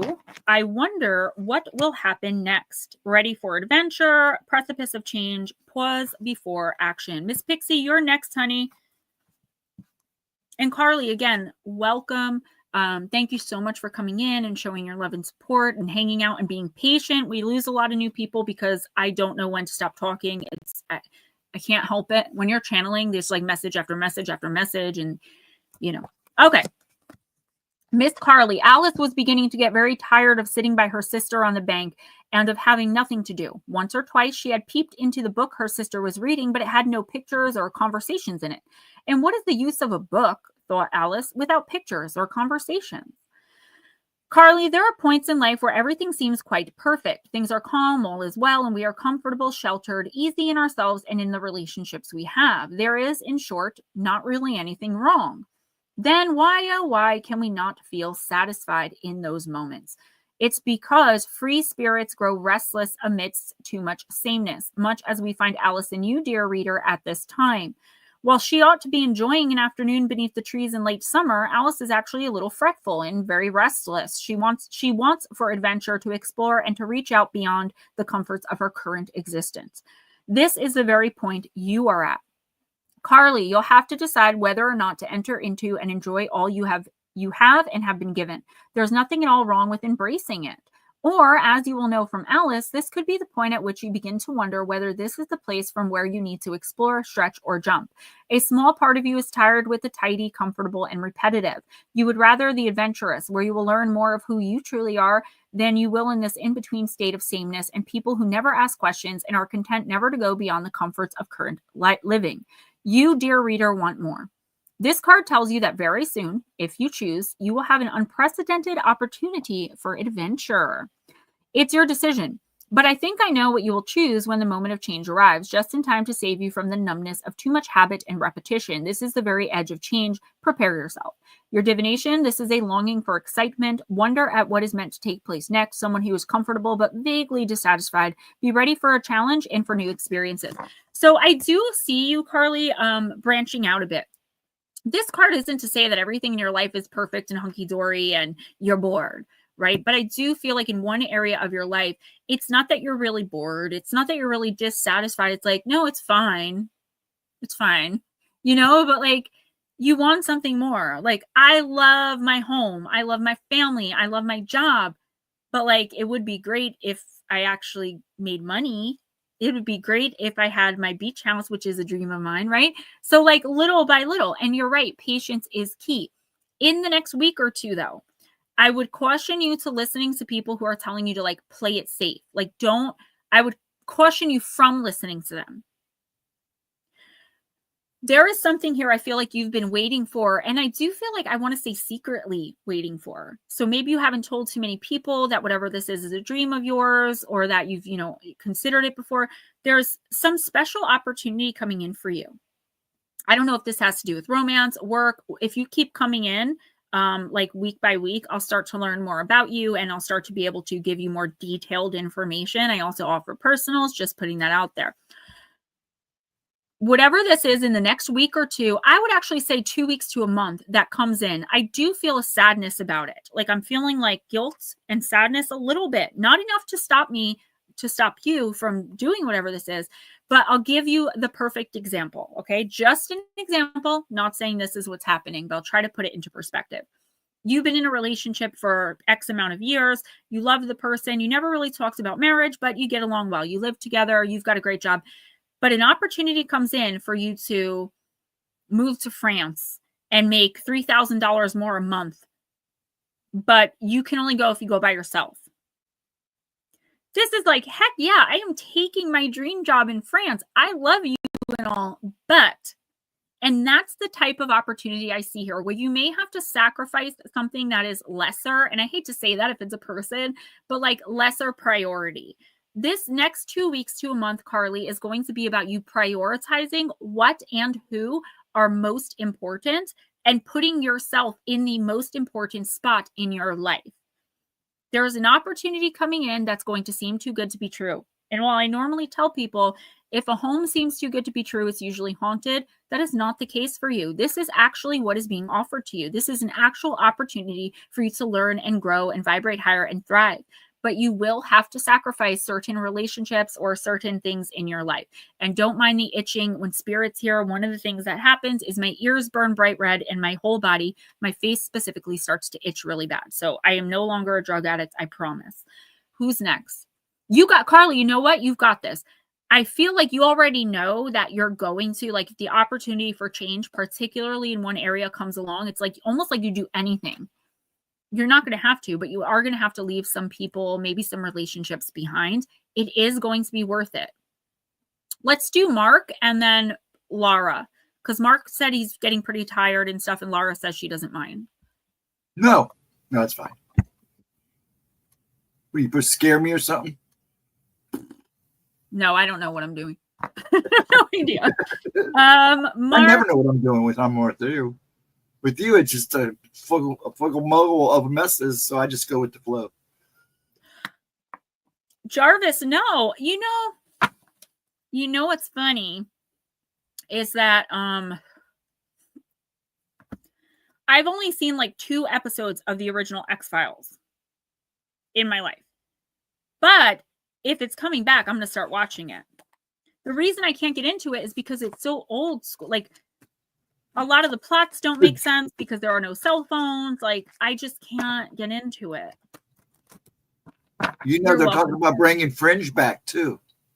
Oh, I love Fringe. I love that show. That's my favorite show. Yeah, I love that show. And they're talking about bringing it back, too. I would love that. Mark, I'm using the Fairy Forest. Jarvis, don't leave without a reading if you want one. Don't forget, guys, I offer personal intuitive oracle readings. It's $120 for anywhere from an hour to an hour and a half through video. You ask questions, I pull cards. $60 for personal general remotes, meaning you don't even have to be there. And I'll just send the link, private link to your email. And I also do subscription boxes. If you want information on any of this stuff, email me. I will be checking my email Sunday, even though I have anxiety about it because it's been so long. Well, Miss Pixie, I'm about to be 42. Okay. So I feel very old. Friends. Oh, Friends. No, we were saying Fringe. Did you ever see Fringe, Heather? The last season, they kind of was like, meh, but like, long story short, they end up finding an alternate dimension where like they find their counterparts in this other dimension. And like, there's one episode I'll never forget where they pulled money out of the guy's pocket and like MLK was on the $20 bill. And the guy's like, oh, you mean like, Rat Guy or something? And he's like, no, like Batman. And he's like, you mean Rat Guy? And like, it's these, oh my God, it's just so cool. They called him Rat Man. Something like that, right? Yeah. And he's like, oh yeah, flying rat. And he's like, it was good. It was good. You got to see it. You should check it out. I think you'd like it. Jarvis, I totally forgot about that. I actually saw something about that or heard something about that. I hope you're okay. I immediately started praying for you and lighting candles. Jarvis says, after getting my leg taken off 2 weeks ago, those cards can't tell me much. Well, that's not really true. There are other, you're not only your physicality, honey. You're way more than that. You're a gerbil milker. Mark, you got the card of bliss, contentment, satisfaction, and security. You are contented, relaxed, and serene. Sorry, Carly, just so you know, and for anybody who doesn't know this, if you hang around after your reading, when you're waiting for your reading, if you hear any messages for other people that resonate with you, that means you were meant to hear those messages. That's why so many people listen afterwards and don't get specific personal readings because they resonate with what goes on. This is no time of complacency, Mark, but of true abiding happiness, loving relationships, supportive friendships, meaningful work, and a flowing joy. You are secure, safe, and well, and this bliss has mature, healthy roots and branches. It will endure. Your questions and searching, your pain and crises, they are now going to be in the past. It's now time to be of service in the name of love, to send out love and contentment, to be a living embodiment of the beauty that life can be. You may fear some will be jealous or envious, and so you have been quiet about your joy. But if you share with a loving, secure, and sound heart and send this love out into the wider world, your contentment can only be maintained and deepened. You are the person who proves that bliss is no dream. It can happen. The more you give, the more you'll benefit. So this being coming forward to speak with you signifies that which many of us live for: close family ties, children, a pregnancy, material satisfaction, stability, happiness, and long-term satisfaction and success. All you have to do is radiate out this energy and be grateful. This is not to say there won't ever be challenges. They will come, but so again will bliss. So embrace it. So Mark, I feel like this is just, good news arriving. And I do feel a part of you is like not 100% accepting of like whatever this news is. Like, I know I'm the same way. When like I get good news, I'm always waiting for the bomb to drop, right? Like, what's the other side of this coin? There's nothing here. I don't see a hidden agenda or hidden motive. The only thing I see negative with this card for you at this time, Mark, is that somebody is very envious of like your energy. You're just projecting happiness and gratitude despite your physical limitations and the situation that you're in with your physical health. But because you are so spiritually aligned, you're able to be grateful for the good things in your life and not only focus on the physical illnesses or anything else that may be, not so great right now. This is a call to action. Mark, you may not be able to do much physically, like you can't travel the world and give TED Talks, but you do have a lot to offer people who are struggling in your community and in this community. I feel like there could be someone you're moved to give advice to or help through a bad situation. I think that it's something that's going to be relatable to you. If you didn't already meet this person could be coming in the next couple of weeks. I would say don't fear helping them. Don't fear, putting your hand out, extending your olive branch to them. Don't fear giving them advice. I feel like you're thinking like, well, if I give them advice, then so-and-so is going to talk badly about me. And you are right on course for being able to teach what you've learned. And a lot of people in here don't know how far you've come spiritually, your ability, how you've worked with it, the things you're able to do. There is someone coming to you in a situation that's very similar to how you were months, possibly even years ago. And it's a call to action for you to pay it forward, the grace that was given to you, without worrying about what anyone else is going to think, say, want, need, or feel. That's a pretty deep and very specific message. So, Miss Pixie.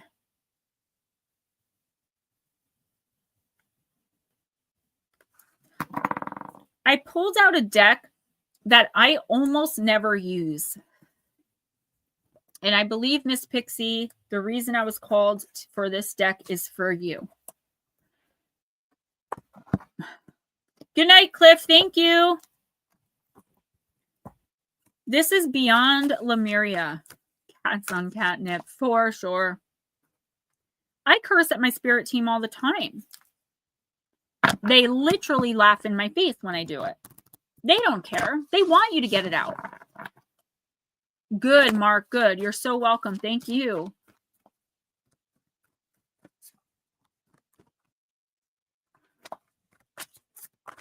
I haven't read from this deck since I got it like 3 to 4 years ago. So.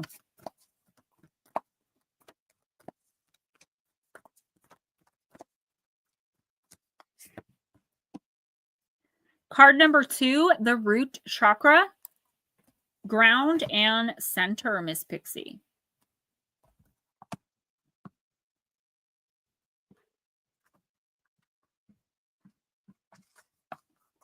This is a card of foundations, grounding, basic needs, survival, physical identity, responsibilities, the place where we build our lives, time in nature. This image speaks of finding home within yourself, Laura, a sense of deep inner peace and a strong sense of grounding and being centered. Here, you can be released from the grips of survival into a place where you thrive. There's trust, connection to community, and you can rely on others and joyfully understand your responsibilities in turn. You are held and have strong foundations for all aspects of life.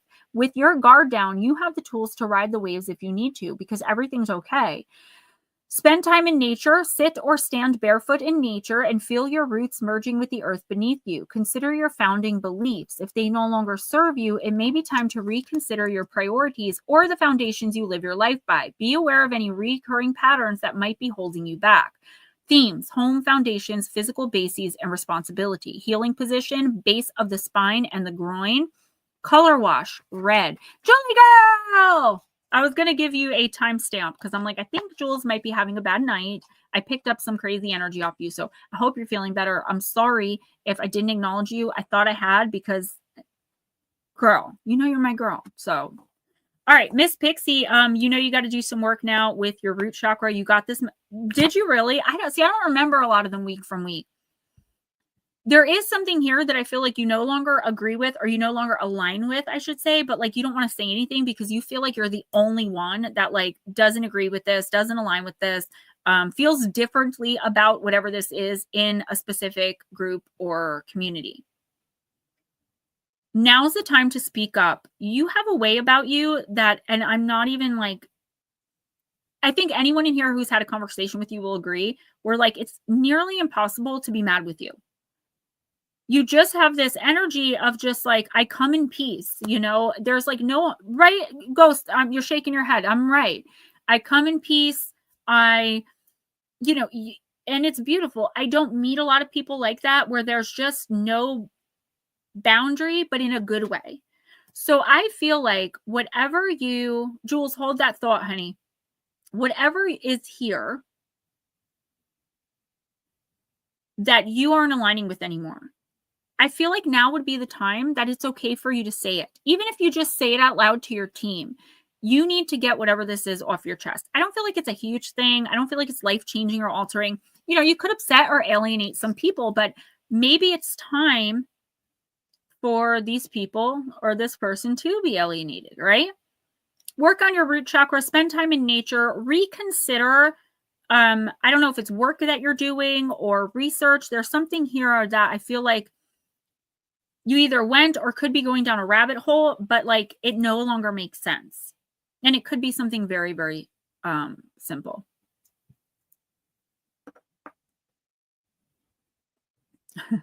Yeah, you're like 703, and Ghost and I were like, Jesus, like I'm like, she must be in a mood, but it's okay. You know, we're human. So I'm glad it wasn't with us though. No, Miss Pixie, you know what? Get a grounding mat. I don't even think they're that expensive on Amazon. Do what you can. If you can't get outside, because I know I'm not putting my bare feet in the snow. I totally feel you. Find other ways. Do you know what I mean? To like get that root chakra activated. Good. Keep doing that. You're being encouraged by spirit. Like you're not in the wrong. It's perfectly normal and acceptable. Like I told Addison, for you to feel the way you're feeling. You're not like outrageous. You're not asking for anything unreasonable. Keep enforcing those boundaries. Jules, I love it. Who's next? Okay. Actually, you can do Jules. Do you want to do Mayhem? There's private in there for you too.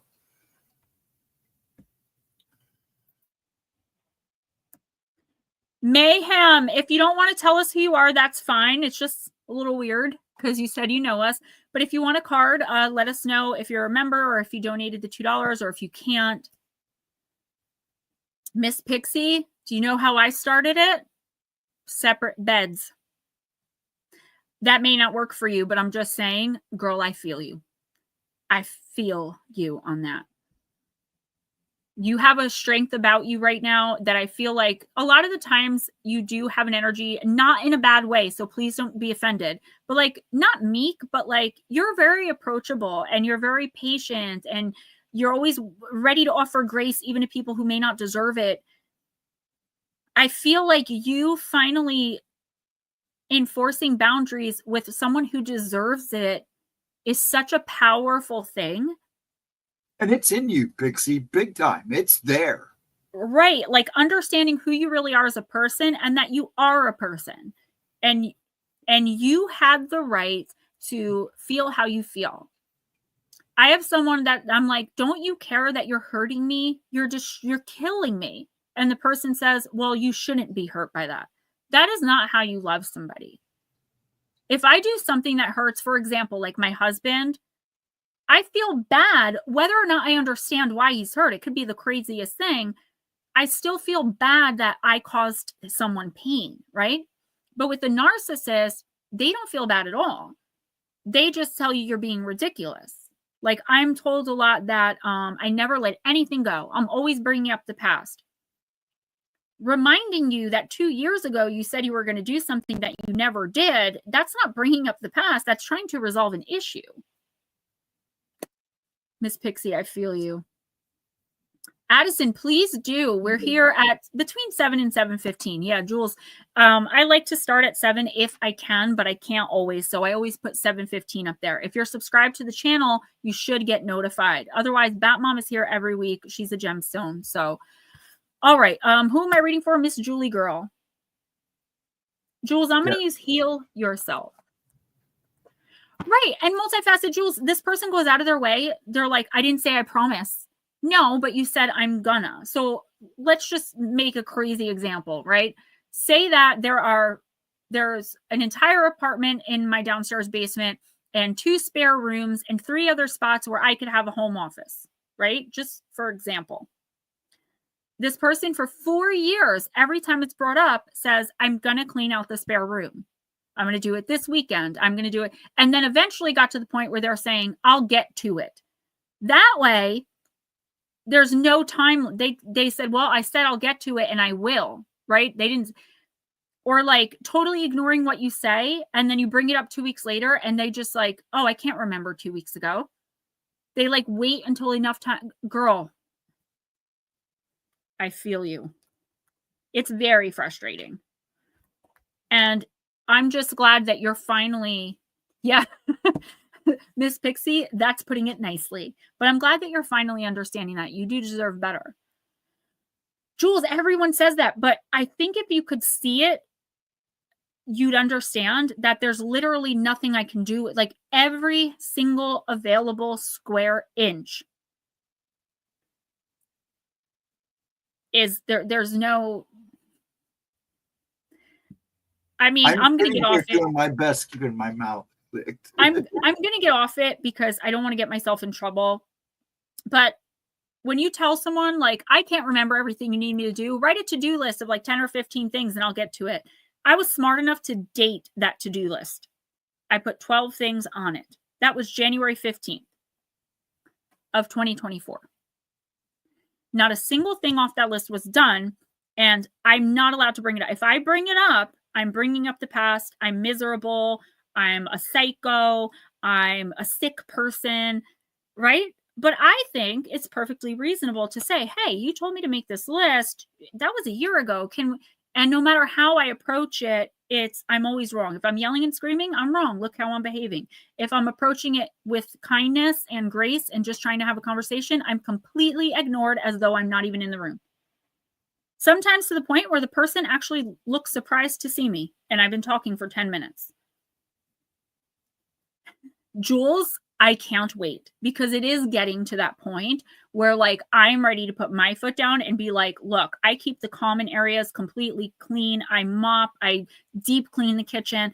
It's very hard to do when I have to keep moving stuff. Like, girl, you don't even know. Jules, I've become self-reliant in and throughout abuse. Not saying now in this relationship, not saying anything I'm talking about is now, okay? Because I don't need that mess saying that I'm discussing my private life on social media. But I've been through it. And Jules, I feel like I am now. Miss Pixie, I feel you. And I'm glad that you're there because I see you standing so strong. And you still have this piece about you. It's like it's not changing who you are as a human. It's just... you're in your power now. And like, that's that. Nothing's going to take you out of that. I always tell you guys, narcissism is like when you start off, they give you a whole loaf of bread and in exchange, you give them your whole soul and everything you are. After a year, maybe 6 months, they give you 3/4 of a loaf. You're still giving them your whole soul and everything you are. Then you get half. Then you get 1/4. Then you're like, hey, am I getting any bread today? And they're like, I don't have any bread for you. And you're like, yeah, then I'm not going to give you my soul. And they're like, oh, you see how you are? You turn your back on me. So you're like, no, you can have it. Then they're sprinkling breadcrumbs into your mouth. And you're like, more. You can have my soul. You can have my soul. Because now the bare minimum is so exciting because you haven't gotten anything. That's conditioning.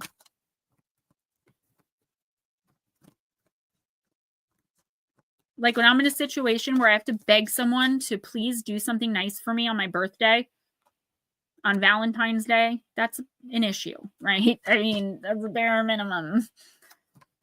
All right, Miss Jules.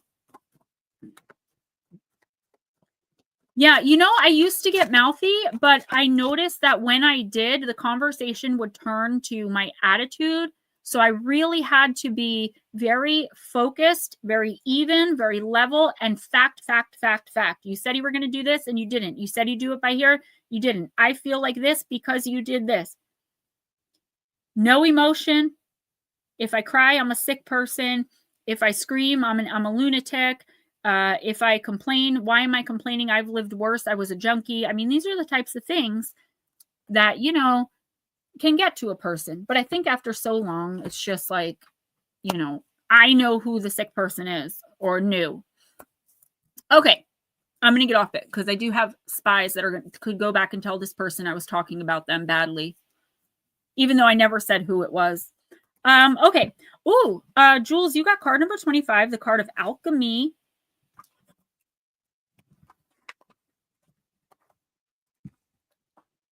Love these cards. The path you are on is about to go through a very powerful transformation. Nothing is how it seems.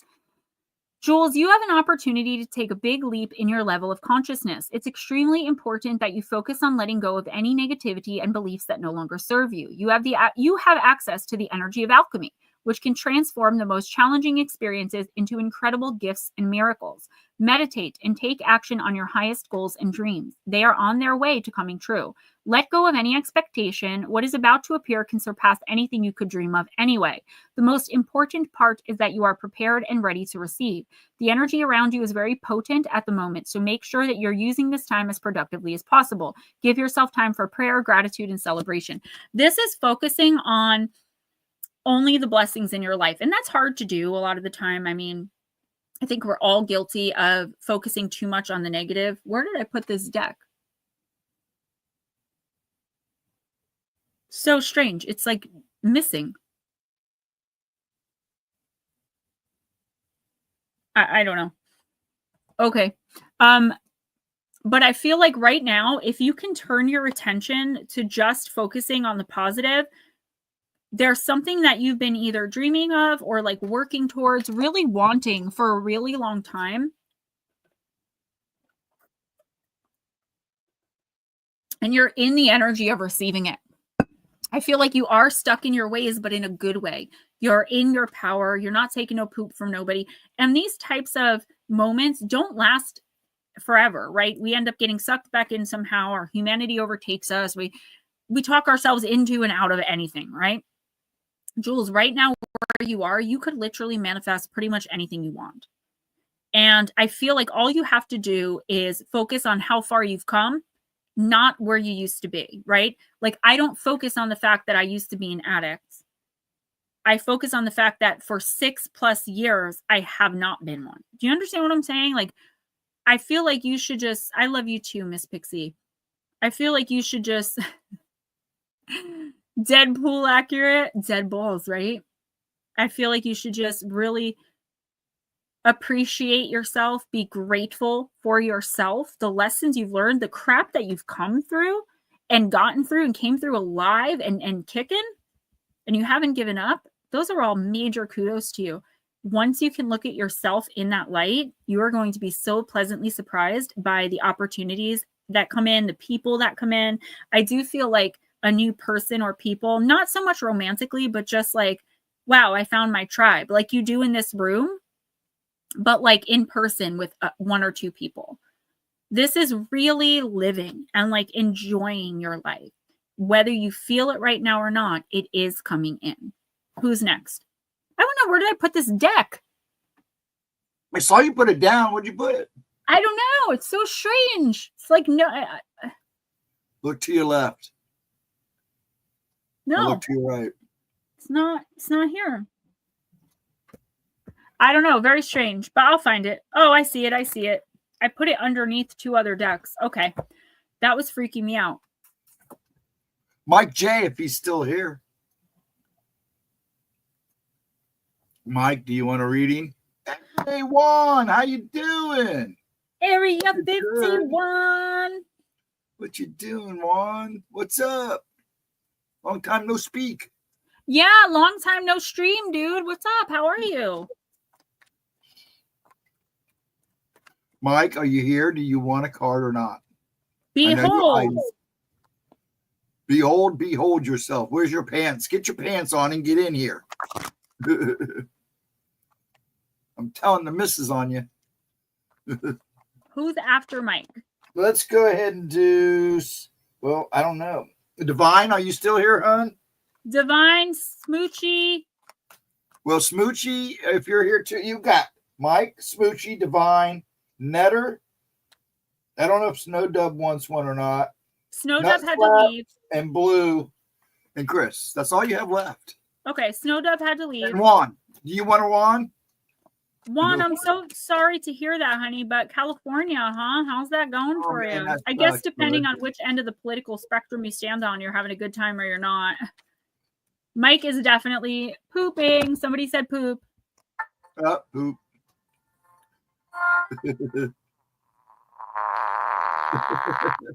That's funny. All right, who's after Mike? Well, big hugs, Juan. Go ahead and do Nutter since he showed up, and then if Juan wants one, Netter, no, you are never required. In fact, I used to not until one time I accidentally stood up to go to the bathroom and. Not cards, Batmom, but like if you need like a lighter or a vape or there's yeah. I totally do that too. People will be like, just ask Gemma, and I'll be like, what do you need? I got you. Well, Area 51, hang out, you're on the list, and Netter doesn't exist anymore. It was when I was streaming with Steve Stockton. It's not, I don't know. I don't know if it's Mr. Hanky. I think it's just a poop emoji. Nutslap got it for me for Christmas. It's a pen, and it writes really nice. Thank you, Juan. Thank you, all right, sir. Netter. I am using Oracle of the Radiant Sun.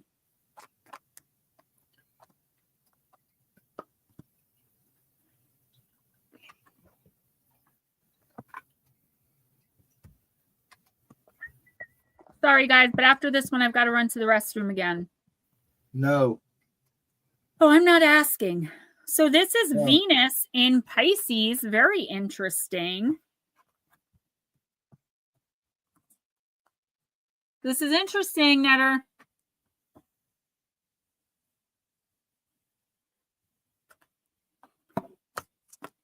Venus Pisces types. Again, your Venus may not always be in Pisces, but the next 2 weeks it will be, as far as energetically. Yeah, Jarvis, I'm telling you, I never lived it down, so I do wear pants now. Venus Pisces types are highly sensitive and imaginatively romantic. They can invent their own reality with regards to friends and loved ones. I think that's being a Pisces sun in general. People with this planet sign combination need physical demonstrations of love on a regular basis, in regular doses, and are therefore susceptible to being fooled by insincerity. Some kind of artistic talent is usually indicated by this planet sign aspect. It will blossom in a sensitive and appreciative environment. Thank you, Miss Pixie. Oh, I definitely appreciate that. Work with this gift, Netter. Such people are able to tap into the universal unconscious, achieving great public success and expressing the spirit of their time. Highly sensitive and imaginatively romantic, they can idealize their loved ones. It would not be surprising if they had a fantasy or secret love or lover at some time in their life. The Venus Pisceans' underlying kindness towards and sympathy with others constantly demands someone or something on which to be lavished. However, people with this personality type are extremely vulnerable to emotional bullies, so need to be extra selective with their compassion. Often, when this card is drawn, it indicates a social shyness that leads to isolation and frustration. Does that sound familiar? This, in turn, may cause feelings of martyrdom and become sublimated into religious or spiritual expression. For some people, though, it can represent a genuine love of solitude and quiet. Feeling caught in a love trap, giving in for a quiet life, staying in an awkward situation that you could easily leave. So, Netter, yeah. I feel like Venus in Pisces is definitely rubbing off on you and has been for a few weeks now. You've really got to, I know I say this to you all the time, and I tell Nutslap too, but remember, it's not your friend Gemma, your girl Gemma, giving you the advice, okay? It's your team, your guides. They know you better than anyone, including you, how you know yourself, all right? You have got to put yourself out there. There could be someone in your life that you could be envisioning something romantic with. It doesn't mean you're acting on it. It just means the idea is there, right? You're connecting with somebody maybe. I know you say you never connect with anyone, so this could be someone just coming in. Whether there's a romantic connection or not, I do think that, and it could be a Pisces, I do think that someone with a lot of Pisces in their chart, it could be a Pisces in general. I do think that you need this connection. It could be me because we're going to hang out and we've met in person. Not the love angle, but like the friendship and the companionship. I feel like this person, whether it's me or not, can finally pull you out of your shell little by little by little and show you that life is so much more than what you're looking at it being right now. You could, though, choose not to engage. You could choose to be shy. Oh, thank you so much. Thank you. You could choose to be shy, or you could choose to let ego and fear make your choices for you and not connect with anybody, including this person. But I do feel like this is like the start of not only a beautiful friendship, but again, whether it's me or not, there is someone here, more than likely a Pisces.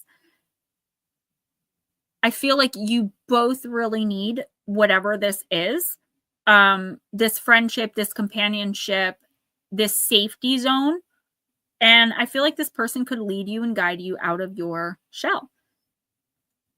Whether you look at them romantically or not, I feel like this is kind of a meant to be connection, as far as without this connection, you're going to stay stuck a lot longer than you would have or if you would put yourself out there. So that makes sense. Like, trust somebody with your secrets, your wants, your needs, your fears. Get it out and let the other person, whoever this is, absorb it. Because I do think then maybe it is me. That's what I'm saying. Like, I'm not really seeing romance here. I'm just seeing like you just getting it out to someone who's able to absorb it and release it and not carry it with them. A lot of the time when we feel like we're placing burdens on people, it's only because they don't know what to do with the energy. I'm a medium. I'm a spiritual healer. I take energy, I transmute it. I can create the light for earthbound spirits. You know what I'm saying? So I do think that you and I are a good friendship right now, particularly to bring you out of your shell and maybe give me another safe space. Jules, yes, absolutely. Can we give her friend Shannon a quick reading? She's going to PayPal. Yeah, that's fine. Divine, you can do her now because she's got a meeting in 15 minutes. If she can hang on, can you do her after Divine? Yeah, Jules, let me just get Divine in real quick because she did say she had a meeting, and then we'll do for Shannon. And yeah, Laura did cover.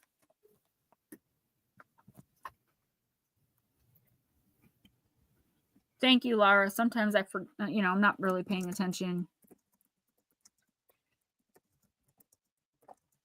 Thank you, Mark. Thank you much for saying that. Are you getting ready to go to bed, sir? If you do, have a wonderful night.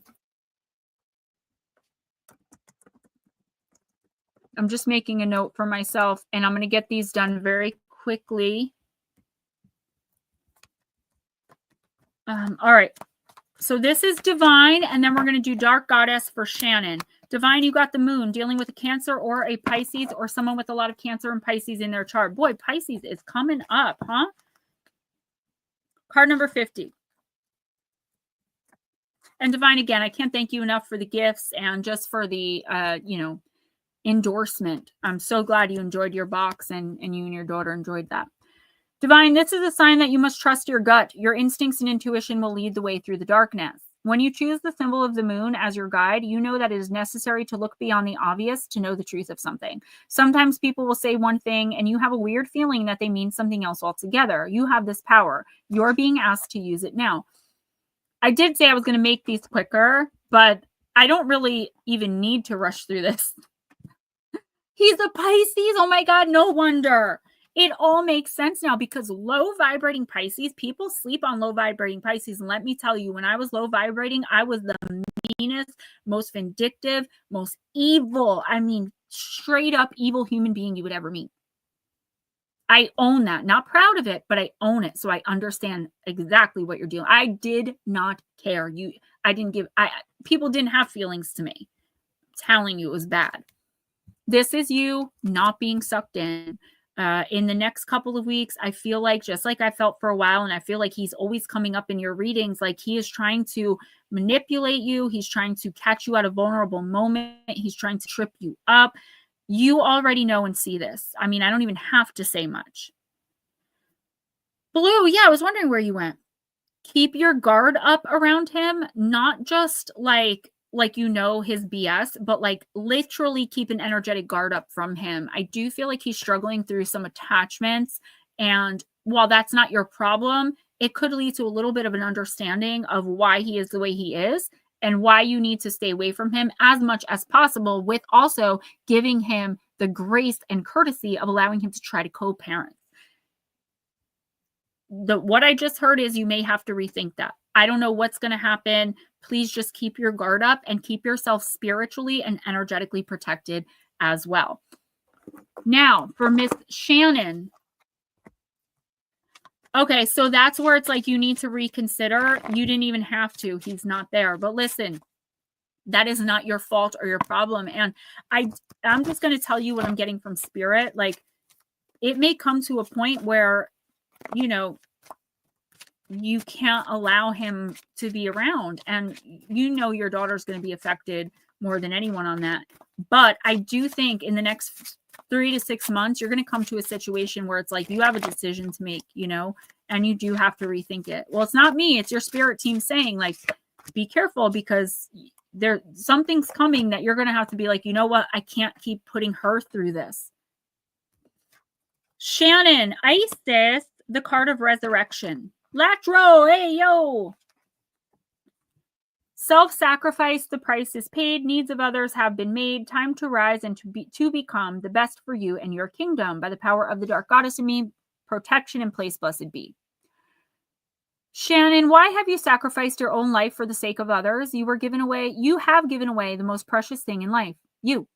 All these years of dedication for the sake of your principles, all the pain and suffering you've endured, and yet you have ignored your own needs by putting others before you time and time again. This learned behavior has become a destructive pattern in your life.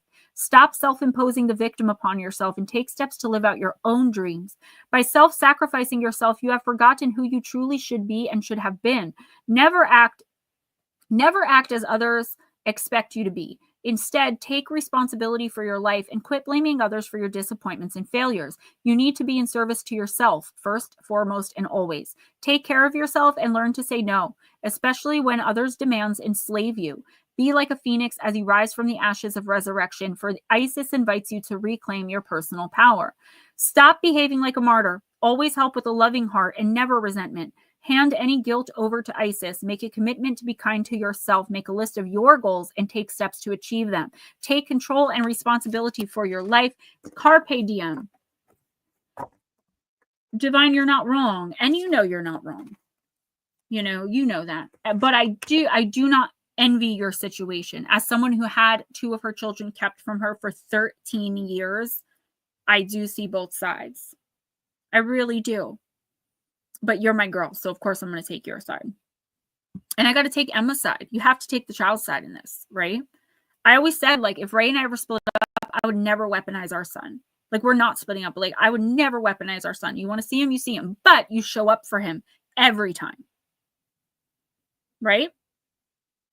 All right, I'm sorry. So Shannon, there's definitely someone, maybe even several people in your life, like you've been through a lot. Like they're showing me scenes from my life that are a little personal. I'm not going to say out loud. I feel like there's a part of you, if not all of you, that feels like really defeated and feels like, you know, stuck, stale, stagnant. I did everything for so-and-so and look how they treated me. And I feel like, you know, for example, romantic relationships, it's like you're dating the same guy because it's just a different body, different face, and they treat you the same way, no matter how good you are, no matter, and like you really do have this righteous anger. It's so acceptable in the situation you're in. But at the same time, the universe is saying, stop, right? No judgment, no indictment, no guilt, no shame, none of that mess. Just stop. It is not, and we know this in here, but you're not a gemstone yet. So I'm going to tell you, it is not selfish to take care of yourself first. If you are a cup filled with water and you have a straw in you, and everyone that you come across during the day, even like random strangers on the street that you smile and say hi to, that's an exchange of energy, they're sipping. People are gulping. Someone knocks the cup over. Who is refilling that cup? They're just going to leave the cup lying there empty with the straw lying next to it. Whose job is it to refill that? Every single person you gave all that water to. But guess what? Most people are not going to do that. And even if someone, Juan, thank you, even if someone's willing to reciprocate, they can only reciprocate what they get, what they took, right?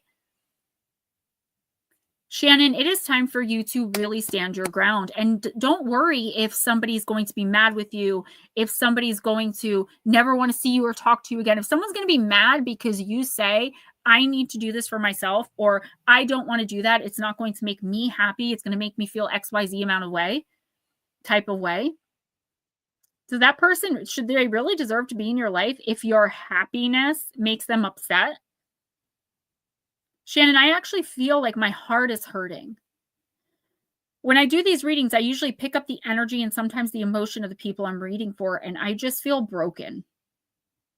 And I know this feeling very well. You know, Gemma is Gemma, but I'm not Gemma 24/7 yet. Shannon, you are powerful. Don't let anyone belittle you, take your power. I would say, instead of being a yes, ma'am, sometimes I have to give that advice. For the next 2 weeks, do not do anything for anyone else. Do only for yourself and for maybe 1 or 2 people who are actively doing for you. Try it out. See how good it feels to, at the end of the day, not be completely and totally drained and broken and empty when you've given so much to everybody. Juan, you know, I keep getting J-Lo, and I actually, in the past couple of weeks, when I have my natural hair up and my messy bun, and I have like my half shirt on, I had a little girl, one of my son's friends, and 2 or 3 people in the comments with the filter. They're like, you look like Ariana Grande. I was like, really? Like, obviously not with the pink hair, but when I wear the pink hair, people do tell me every once in a while with the filter. I'm not wearing a filter now. With the filter on TikTok that I look like J-Lo. Hey, I will take it. Okay. When I grew up, I was always told I looked like Natalie Portman. And I did 1,000,000%. Who's next?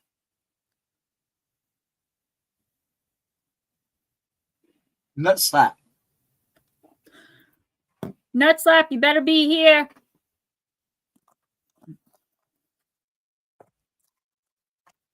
Yeah, it is easier to be nicer to someone, but when people see you and know that you're a good person, people with lower vibrating energy will look at you as a pushover. When I was vibrating low, I would go up to someone and be like, hey, do you have $10? The minute they said no, I didn't care about an explanation. I didn't care. I would just walk off. Like, don't even talk to me unless you're giving me something. Now, I was in addiction, so I understand why I was vibrating that way, because before addiction, I wasn't like that. But I was just evil. Like, I would think it was funny to like hurt people. Again, I'm not proud of it. I'm just saying I understand it when you're vibrating so low that you have no humanity left almost, because it's been taken from you and abused out of you. I was like that for a reason. And you guys and my family, some of my family, have helped me come out of that and to really embrace my light. You know, I realize I have so much to give people, and there are people who are giving back, like you guys. I have people in my comments that are like, Gemma, I was going to relapse tonight, but one of your videos popped up when I was on my way to the spot and I turned around and went home instead. Do you know how many times someone has said that to me? Or, Gemma, I take Suboxone too, and I'm so ashamed of it. You know, it's good to know that I'm not alone. Someone once said, wow, you're actually a cool person. I was like, what kind of air do I put on here? What kind of energy do I put out? People tell me stuck up, unapproachable, snobbish. That's why I make fun of myself in a lot of the shorts. Yeah, Jules, she really does. I just feel like a connection with her as far as when I was where she was. But I got to tell you, Shannon, there's only one way to go from where you are right now. It may take a while, but this is the dark night of the soul before the awakening into yourself. You're going to be just fine. Just don't be afraid to say no. Practice it. Have Jules or someone close to you ask you to do things, and practice saying, no, I don't want to. No, I can't. Or just plain no. Full stop, period. No is a full sentence. Nutslap, you wish. Yeah, a lot of people say that, you know, and then when I hear things from a certain person like, you've changed and not for the better. Excuse me? What? I'm a PTA soccer mom. 7 years ago, I would have robbed you and laughed at you.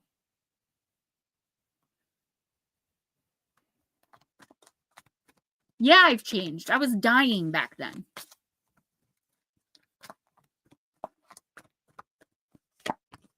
Oh, you got the fire fire guardian. Gemma J-Lo. Hey, look, I will take it. All right. All right. I do get a Sagittarius feeling with this card. It's not particularly connected to that, so I just get that energy from it. This is the Fire Guardian. Nutslap, ignite your passions. And we've talked about this before, and you're like, I don't know what you're talking about. Well, I'm telling you, you got to put yourself out there. No, literally, my son plays soccer, and now he's in basketball. And I'm a member of the PTA. In fact, I'm selling love donuts. I can't sell them to you guys because I can't deliver them. Connect with your desires, Nutslap. The sparks could lead to something beautiful. The Fire Guardian represents the angels of fire. Fire is an energy that many people are afraid of, but shouldn't be. Burning desires can lead to great expansion. Allow the Fire Guardian to help you awaken a wilder side of yourself and burn away any fear or shame that stands between you and your desires. When this card appears, you are reminded that passion is powerful and absolutely encouraged by spirit. Literally, Latro. And again, I don't say that thing because I'm proud of them, but I'm also not ashamed of them because I said goodbye to that woman, to that girl. That broken, abused, confused, scared girl is gone. I am woman. Nutslap, you are being guided by your angels to connect with the powerful energy of desire at this time. If you have recently set an intention to explore your sexual side or become more sexually open, the fire of desire can burn away any old setbacks that are preventing you from expressing that part of your nature. If you're in a relationship, this card can indicate a great spiritual and sexual connection. It's like the perfect person for this card, no, right? See me in here. Listen, Nutslap, I don't know about your sex life. I will just say that I have seen connection in this way circling you for a while. I feel like if you put yourself out there, whether it be online, I could say dating app and you're going to be like, I would never. Maybe you do though, like in the privacy of your own home. There is a really important connection here that you just aren't making because you feel like there's no time or it's pointless or, you're not in a position. So like, listen, what's meant to be will always be. It's just how hard are you going to make it on spirit? And if you want something or you want someone, now is the time to be honest about it. Just be pure and be honest and open. And I feel like whether or not the other person is receptive, which I think they will be, like, you'll be fine, because that's like you stepping into your power as a man and being like, I know what I want. I know how to get it. Now I have to figure out how to put myself in a position. Like, do you know what I mean? But sitting stagnant and being like, well, this sucks. Eventually something will change. And I know all about that. Trust me, I'm not judging or indicting you. Like, that's not getting you any further. It's just keeping you stuck. And whatever this, I feel like someone is definitely, even in like a roundabout way, trying to manipulate you into like feeling guilty about their situation so that you don't take steps to improve yours. Kind of like, if I've got to be stuck here, you've got to be stuck here too. And you're like, well, that makes sense. You know, like I just feel like you can do so much better in life than you are, and you will do so much better. I'm just like eager to see you taking the steps. I hope that makes sense. Who's next? Get out there and get laid, bro. Like, I'm not gonna say anything. This is almost as awkward as the time I pulled the sex card for my mom. I know. Publicly in stream. That was so funny. And my aunt in the same week, same card. Yep. I don't pull from the Heal Yourself deck for them anymore. Blue is next. It is true, Juan. So Blue, I'm going to use Beyond Lemuria because I thought that was a really interesting card that Laura got. Okay, I'm not quite taking cards yet. So can we let me shuffle a little bit? The other day, what was it? Sunday, we played Fortnite, and my son was here because it was a snowstorm, so he couldn't go out with his dad like he normally does. We were all on the headsets. We're all playing Fortnite. We're all having a good time. Me, Steven, Nuts Up, and my son. And all you heard every 2 seconds was, nut slap, nut slap, nut slap, nut slap. And he just kept laughing. And I'm like, you are going to be so sick of your name by the time we're done. My son just kept, then he's like, nuts, come here. And he was like trying to like befriend him. It was the cutest thing. But I was like, so worried about you when you wouldn't answer. He was like, where's that slap? Yeah, when you stopped playing that day, he stopped playing. He wouldn't play. He made a new friend, but it was just funny because like every 2 seconds he was saying the name. Then he had me doing it. We were all doing it. It was fun though. We were just saying that today. We had so much fun. Okay, Blue, trust your innocence. Card number 54. I know. I know. All right. Beautiful card. It can be hard to decipher between intuition and what your mind is telling you. Stories, projections, expectations, or fear can arise under the guise of intuition. To distinguish truthful inner guidance from paranoia, we must return to innocence, to our purest essence and form. Here we have access to the truth of our being. What were the very first feelings or visions you had when you considered the question at hand, before you second-guessed yourself? How does it feel in your body when you're brutally honest with yourself? No, I don't like that because I don't think honesty ever has to be brutal, except when we're dealing with ourselves. And I don't know if I agree with that either. Anyway, try to go beyond the layers of what you have been taught to believe about yourself. When some of the logic falls away, what answers remain? When you ask a young child a question, they don't censor their answers. Their honesty may not be considered polite or socialized. It may even seem a bit funny or even rude. But in truth, and it's interesting to note, but it's their truth, I'm sorry, and it's interesting to note how intuitive children just naturally are. To tell the difference between intuition and mind chatter, you need to recognize a clear instinctive yes and a distinctive no. For this, you have to trust yourself. The foundation of self-trust is honesty. You must be completely honest with yourself about what feels good, true, and real to you and what doesn't. Honesty is more than not lying to yourself, Blue. It's also about not withholding information. It's about having deep transparency within yourself. Some might describe their intuitive yes as a softening rather than a feeling of tightening, contracting, or avoidance. If we are to stay on our optimal path, trusting our original innocence and instincts is key. The divinatory meaning, learn to trust your inner sense or intuition. You're encouraged to be absolutely honest with yourself. Cast aside any mind stories and should-haves that you tell yourself. In your heart of hearts, you know the answers. Be daring, dare to listen to them, and honor them. This card may also relate to being truthful with another person. Relationships can only deepen when we can be real with each other. Consider your timing and be considerate, but this is a time for truths. I just feel like you're nervous and impatient sometimes, and you like just like every one of us does when we're feeling that way, like telling yourself these crazy stories, right? Ghost, I did a private chat for you a few minutes ago, just a little note. Telling yourself these stories and making these things up in your head. And at the end of the day, like, for example, I'm just going to use romance as an example. I won't get into your personal stuff that we talk about.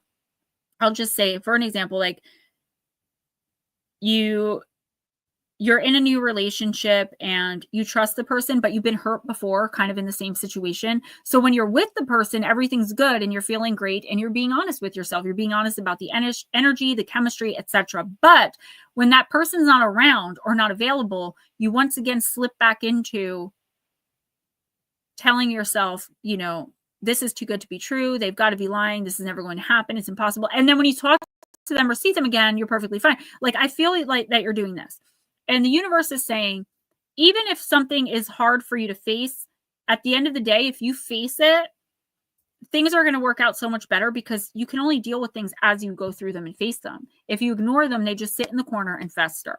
I don't really feel like there's anything negative here except you building these crazy scenarios in your head and destroying your own happiness and hope for the future, as well as your own success in a certain area or several areas. You've just got to be honest and just use your intuition. You're a Libra sun. You're going to overthink everything to try and be balanced. Your heart is ruled by ego. It's fear of being hurt. It's going to try to avoid it. Or it's going to be so completely open that you're blind to what's really going on. But I think it's just that you're in a limbo and you're making up crazy scenarios in your head, and you have to learn to get yourself out of them and not depend on the other person. Even though it's good that this other person or whatever the scenario is, these other people can bring you out of that. Once you learn to bring you out of that and just stop telling yourself these crazy lies and stories, it'll be even better. Because then you can do, you know, then all you're focused on is moving forward, getting to where you need to be. Who's next? Oh, excuse me. I'm sorry. Juan is next. And then Latro, and then you're done. Are you going to do Casey and Lotus? Of course. Okay. Juan, I'm going to use... I'm sorry, go ahead. No, I was just letting you know, and then you're done. Nuts up, should I? Yeah.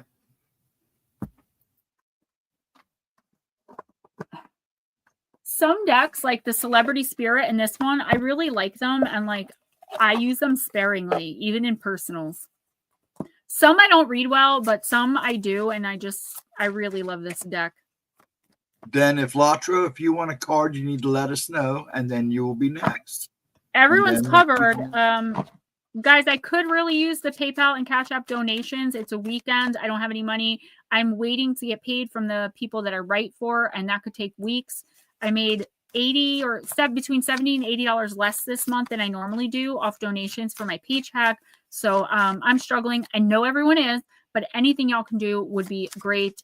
Usually I take my son for breakfast on Saturdays, and I've got bills to pay. So I feel bad. My oldest asked me for help with his phone bill today, like out of the clear blue sky, but he needs the money like now. And I'm like, I had no idea.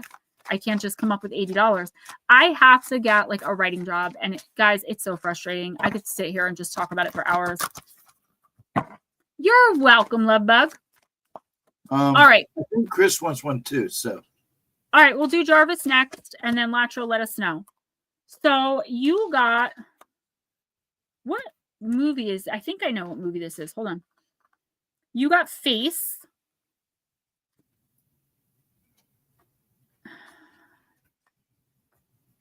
Hold on. I have to find, oh, there it is. Okay. I always forget what order it's in. Eyes Without a Face. I thought it was the bird. You're more beautiful than ever. At what cost are we concerned with the judgment and attentions of others? Juan, are we saving face for ourselves or for those close to us? Mirrors can be blackened, reflections averted, but we are who we are, and only by seeing ourselves truly can we truly be set free. You got it in the reverse, which means learn something by seeing yourself through someone else's eyes. And that's interesting because, Juan, you were talking before about looking at yourself in the mirror, and I know you were joking, but like I have to do that sometimes, when I'm told I'm a loser or I'm old or ugly or trashy and whatever the trolls tell me, and some people in my life who I love and care about say these horrible things to me. I have to tell myself I'm amazing. But here's the thing: do you really believe that you're amazing? Right? And that you have so much to offer and give? Or is it like you're using sarcasm as a defense? That's the message I'm getting here.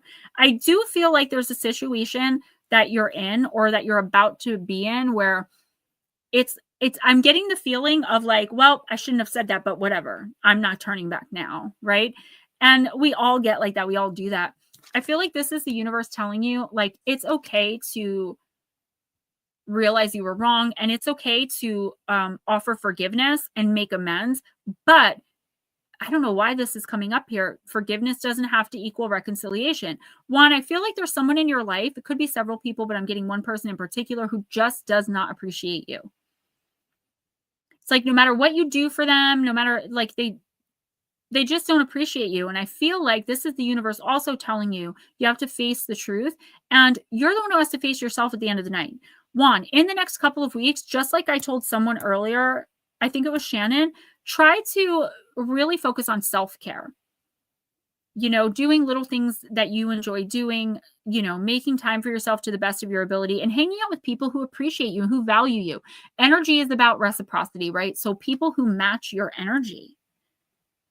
I do feel like that's your lesson for the next couple of weeks, to stop giving so much to people who are doing nothing but taking. As a giver, Juan, and we all need to know this and hear this, we have to know our limits, because takers have no limit of what they'll take. I'm actually going to use this card again for Jarvis, or this deck. Yeah, Juan, I'm so glad you're back. I'm sorry to hear about your grandma. Yeah, that really sucks, bud. My prayers go out to you. The name of that movie is Fiend Without a Face. It says it's called Eyes Without a Face. Oh, must be it. Oh, can I see the card again? Okay. You know how old horror movies are, though? Like, sometimes that is old. No, actually, it was titled twice in another country. It was Fiend Without a Face. Have a great weekend, Mark. Don't forget to lead with power, in your power. Okay, so Jarvis, you got the other side, and I believe this is Poltergeist. Yep, directed by Toby Hooper in 1982. I was not born yet. Where are you? Envisioning how different our lives might be if we take or don't take an action is like projecting two distinct states of being. We're on one side or the other, depending on the decision we've made. In this, it can be helpful to find a guide. If the decision stems from an immediate problem, look for underlying causes without getting distracted by surface signifiers. Move on and be at rest. Okay. I do feel like, Jarvis, there's some regret here. Like, you knew you should have done something, said something, and you didn't. And I feel like at the time, that's just what was best for you, to not make a move or to not say anything or to not accept an opportunity. There's something here that, like, now you're looking back and you're like, man, I should have done that. This card is telling you, you did what you did because that's what you did. And you are where you are because that's where you're meant to be and where you ended up based on the choices you made. You can't go back. Don't beat yourself up for something that you think you could have prevented, or that you think you could have started. Don't beat yourself up because you feel like if you had just made that one different decision, you would be with the love of your life right now. Do you know what I mean? You can't go back. All you can do is accept that you made the wrong choice. But now that you know that, and once you accept it and forgive yourself and come to terms with it completely, Jarvis, you're not going to have to learn that lesson again. So the next time you're put in that situation and the opportunity for doing something similar or like getting to a better place. There's something here, like an opportunity is coming in. Now you've learned that lesson of what happens when you go against everything you are, like your whole instinct, and like stubbornly put your foot down. You're not going to do that this time. Latro, I'm using Magic of You. Carol Ann is actually my grandmother, mother, and sister's name.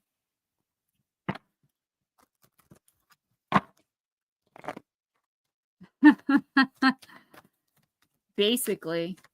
You're old enough to remember when the stations went off at night, remember?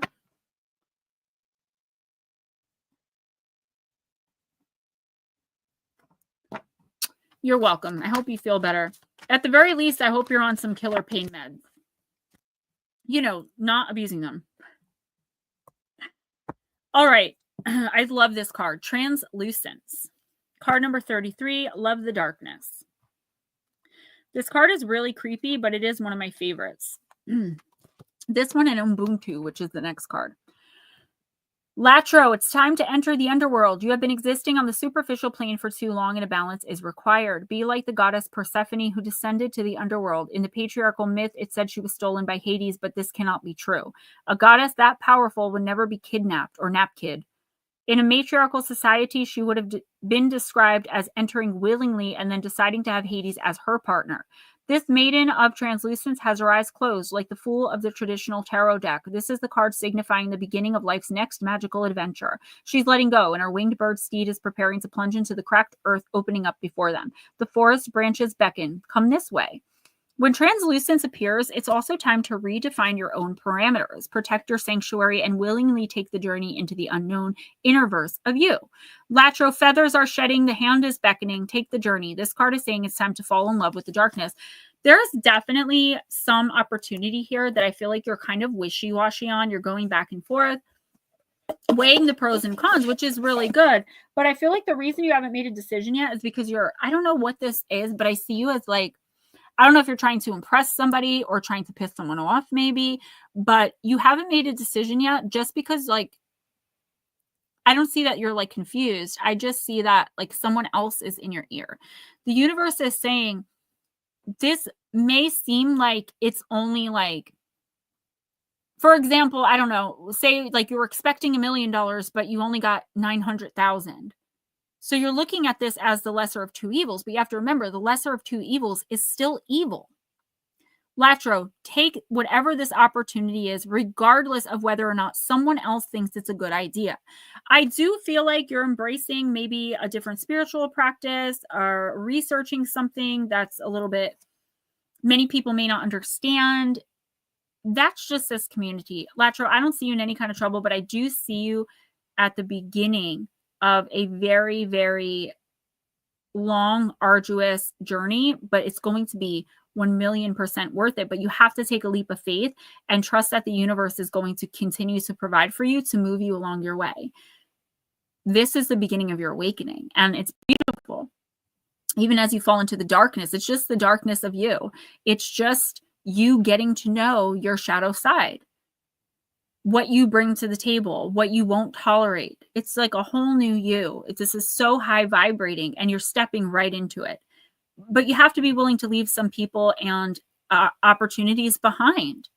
You have your choice. And if you don't know what I'm talking about, just wait the next 3 to 4 months. It's going to be like opportunity after opportunity after opportunity. And you know deep down inside where you want to be in a year, 5 years, 10 years.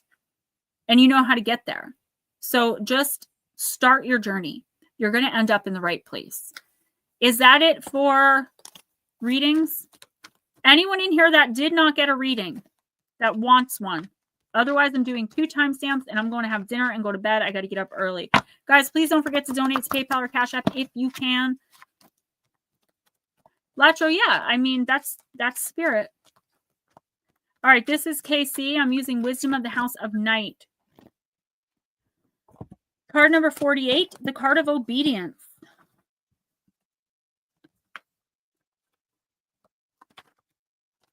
To me, this card is self-imposed prison. I don't know why. You're so welcome. Thank you. There are rules for everything. The sun rises and the moon sets, and they dance together in perfect steps. Casey, what rules are you considering when you ask your question? You'll be sorry if you're going to break a rule that's in place to protect you and someone else or others. Even though you may not like authority right now, this is the time to obey what has already been set in motion. This is a time to learn the lay of the land and to follow the customs that keep things in order. Learn the steps of the dance before you attempt to change them to suit you. I do feel like there's something going on either in your life personally, in the world at large, concerning something maybe that you're involved in, a volunteer work, or there's something here that like you just feel like this. I'm getting this feeling of like, this is, I can't believe this is happening. Like, why does everyone not see this? Like, that is what I'm hearing in my head, Casey. And I feel like this is the universe saying, sometimes we just have to accept things as they are. You guys are so welcome, you know, and understand that right now there's nothing you can do but live your life to the best of your ability. Stop listening to negative Nancy's. Stop letting other people think that they run your life and make your decisions for you. I'm still, and I'll bring this from a little bit from the personal, like I'm still hearing people criticizing your decisions, and you're a whole ass grown woman. Excuse my language. Casey, you're on the right path. You're on the right track. Stop allowing others to instill fear in you, not only about what you're doing, but I think it's the world at large. It's a very strange message. I don't know. This could be political, maybe. I don't know. Other people are instilling fear in you. And this is the universe saying, keep doing what you're doing. Stay focused on what you're focused on. You're going in the right direction. Go by your instinct, not by what other people are telling you. Because right now, I don't feel like you can trust really anybody. And I feel like the people you can trust, it's like you feel foolish to bother them. And the universe says that's right, because this is something you'd handle on your own. Don't doom scroll, don't listen to anyone with anything negative. Shut them down immediately. Only positivity allowed right now. You've been through enough and you have that right. Lotus Girl, I'm using Black Moon Lilith. Guys, I just want to thank all of you for the donations, for showing up, for the likes, commenting at least 7 characters. Everyone listening afterwards, thank you. On Monday, we're going to be discussing, I think it's 4, possibly 5 Glitch in the Matrix stories, real ones. I love them. Tennille, you got Black Moon Lilith in Sagittarius. Free yourself. Card number 9. It's time to step into your freedom. This is another running theme tonight. Your drive to be a free spirit can feel so strong right now. You can see the bigger picture and make decisions from an informed space. Guys, by the way, my birthday is March 1st. I've got an Amazon wish list, my PayPal and Cash App. Just putting it out there. And we're going to have a birthday celebration the Friday before. My birthday's on a Saturday, so we'll have the Oracle celebration on the 28th. Symbolized by the Archer. Oh, I'm sorry. Sagittarius is a mutable fire sign, and you are a Leo, so this is right up your alley, representing beliefs, wisdom, optimism, growth, and expansion through experience. Symbolized by the Archer, it's ruled by lucky Jupiter and linked with the highest self, your true self, sans programming weighing you down. When Black Moon Lilith in Sagittarius, when Black Moon Lilith is in Sagittarius, this freedom-loving energy can be repressed. Famous Black Moon Lilith in Sagittarius pop star Britney Spears experienced this with her public conservatorship battle. Perhaps in early childhood, past lives, or through ancestry, you witnessed painful persecution based on your beliefs or your free spirit. And I do believe, not only in this life, but in past lives as well, Tennille, you and I both, along with Arisha, were together. And you and I definitely experienced persecution, and we're still holding on to it. This may have shut you down from new spiritual knowledge and information. Those who have Black Moon Lilith and Sagittarius in their natal charts can experience an unconventional approach to their spiritual or academic growth. Sometimes they can be dogmatic, creating friction with other people. In universal law and alchemy, your belief system creates your reality. When you shift the dark energy surrounding your beliefs, you will move into creation mastery. Knowing that you are a wise, intelligent being is important with healing this placement. I think that my Black Moon Lilith actually is in Sagittarius. Yours is in Scorpio. Dark divine feminine shadow work. Lotus, traveling is a spiritual experience for you and will allow you to heal. Take time to escape and allow yourself to be present on your journey. Dark divine masculine shadow work. Your beliefs are radical and the world needs them. Journal and write down your most rebellious and adventurous thoughts. The universe is liberating you from the control of others. Your higher perspective is freedom. So, Tennille, this is another card of you not making a choice. Oh, Jules, I love you. I'm here for you.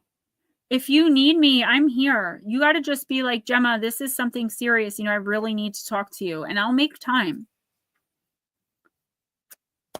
Tennille, this is you allowing other people to make your decisions for you, not wanting to be mean, even though you know you're in the right. And I personally know a little bit about what this is. You need to stand your ground. Stop worrying. Like, I'm just going to use this as an example, okay? Say you want to fire one of your drivers because they're being a piece of poop. But you can't and they know you can't because you're so worried about being able to find another driver that works well, because you guys have issues with that because people are garbage. This is the universe saying, fire him or her. I got you. The universe, I got you. This is part of your lesson. You don't have to be a people pleaser all the time or a yes, ma'am. The light that you have that guides others, this intuitive, intimate knowledge that you share with me all the time, and the kindness and love, the dignity that you allow me to have in my whole self, I'm sure you're like that with other people as well. Give that grace to yourself.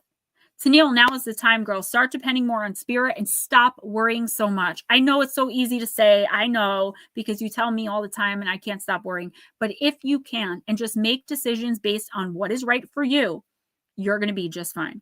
Guys, I love you all. I'm out of here. I'm going to get into my messy bun, my PJs, have some leftover meatloaf and potato salad and vegetables and probably a fruit by the foot, and maybe hop on Fortnite. Who knows? Got to see how much time I have. You guys are amazing.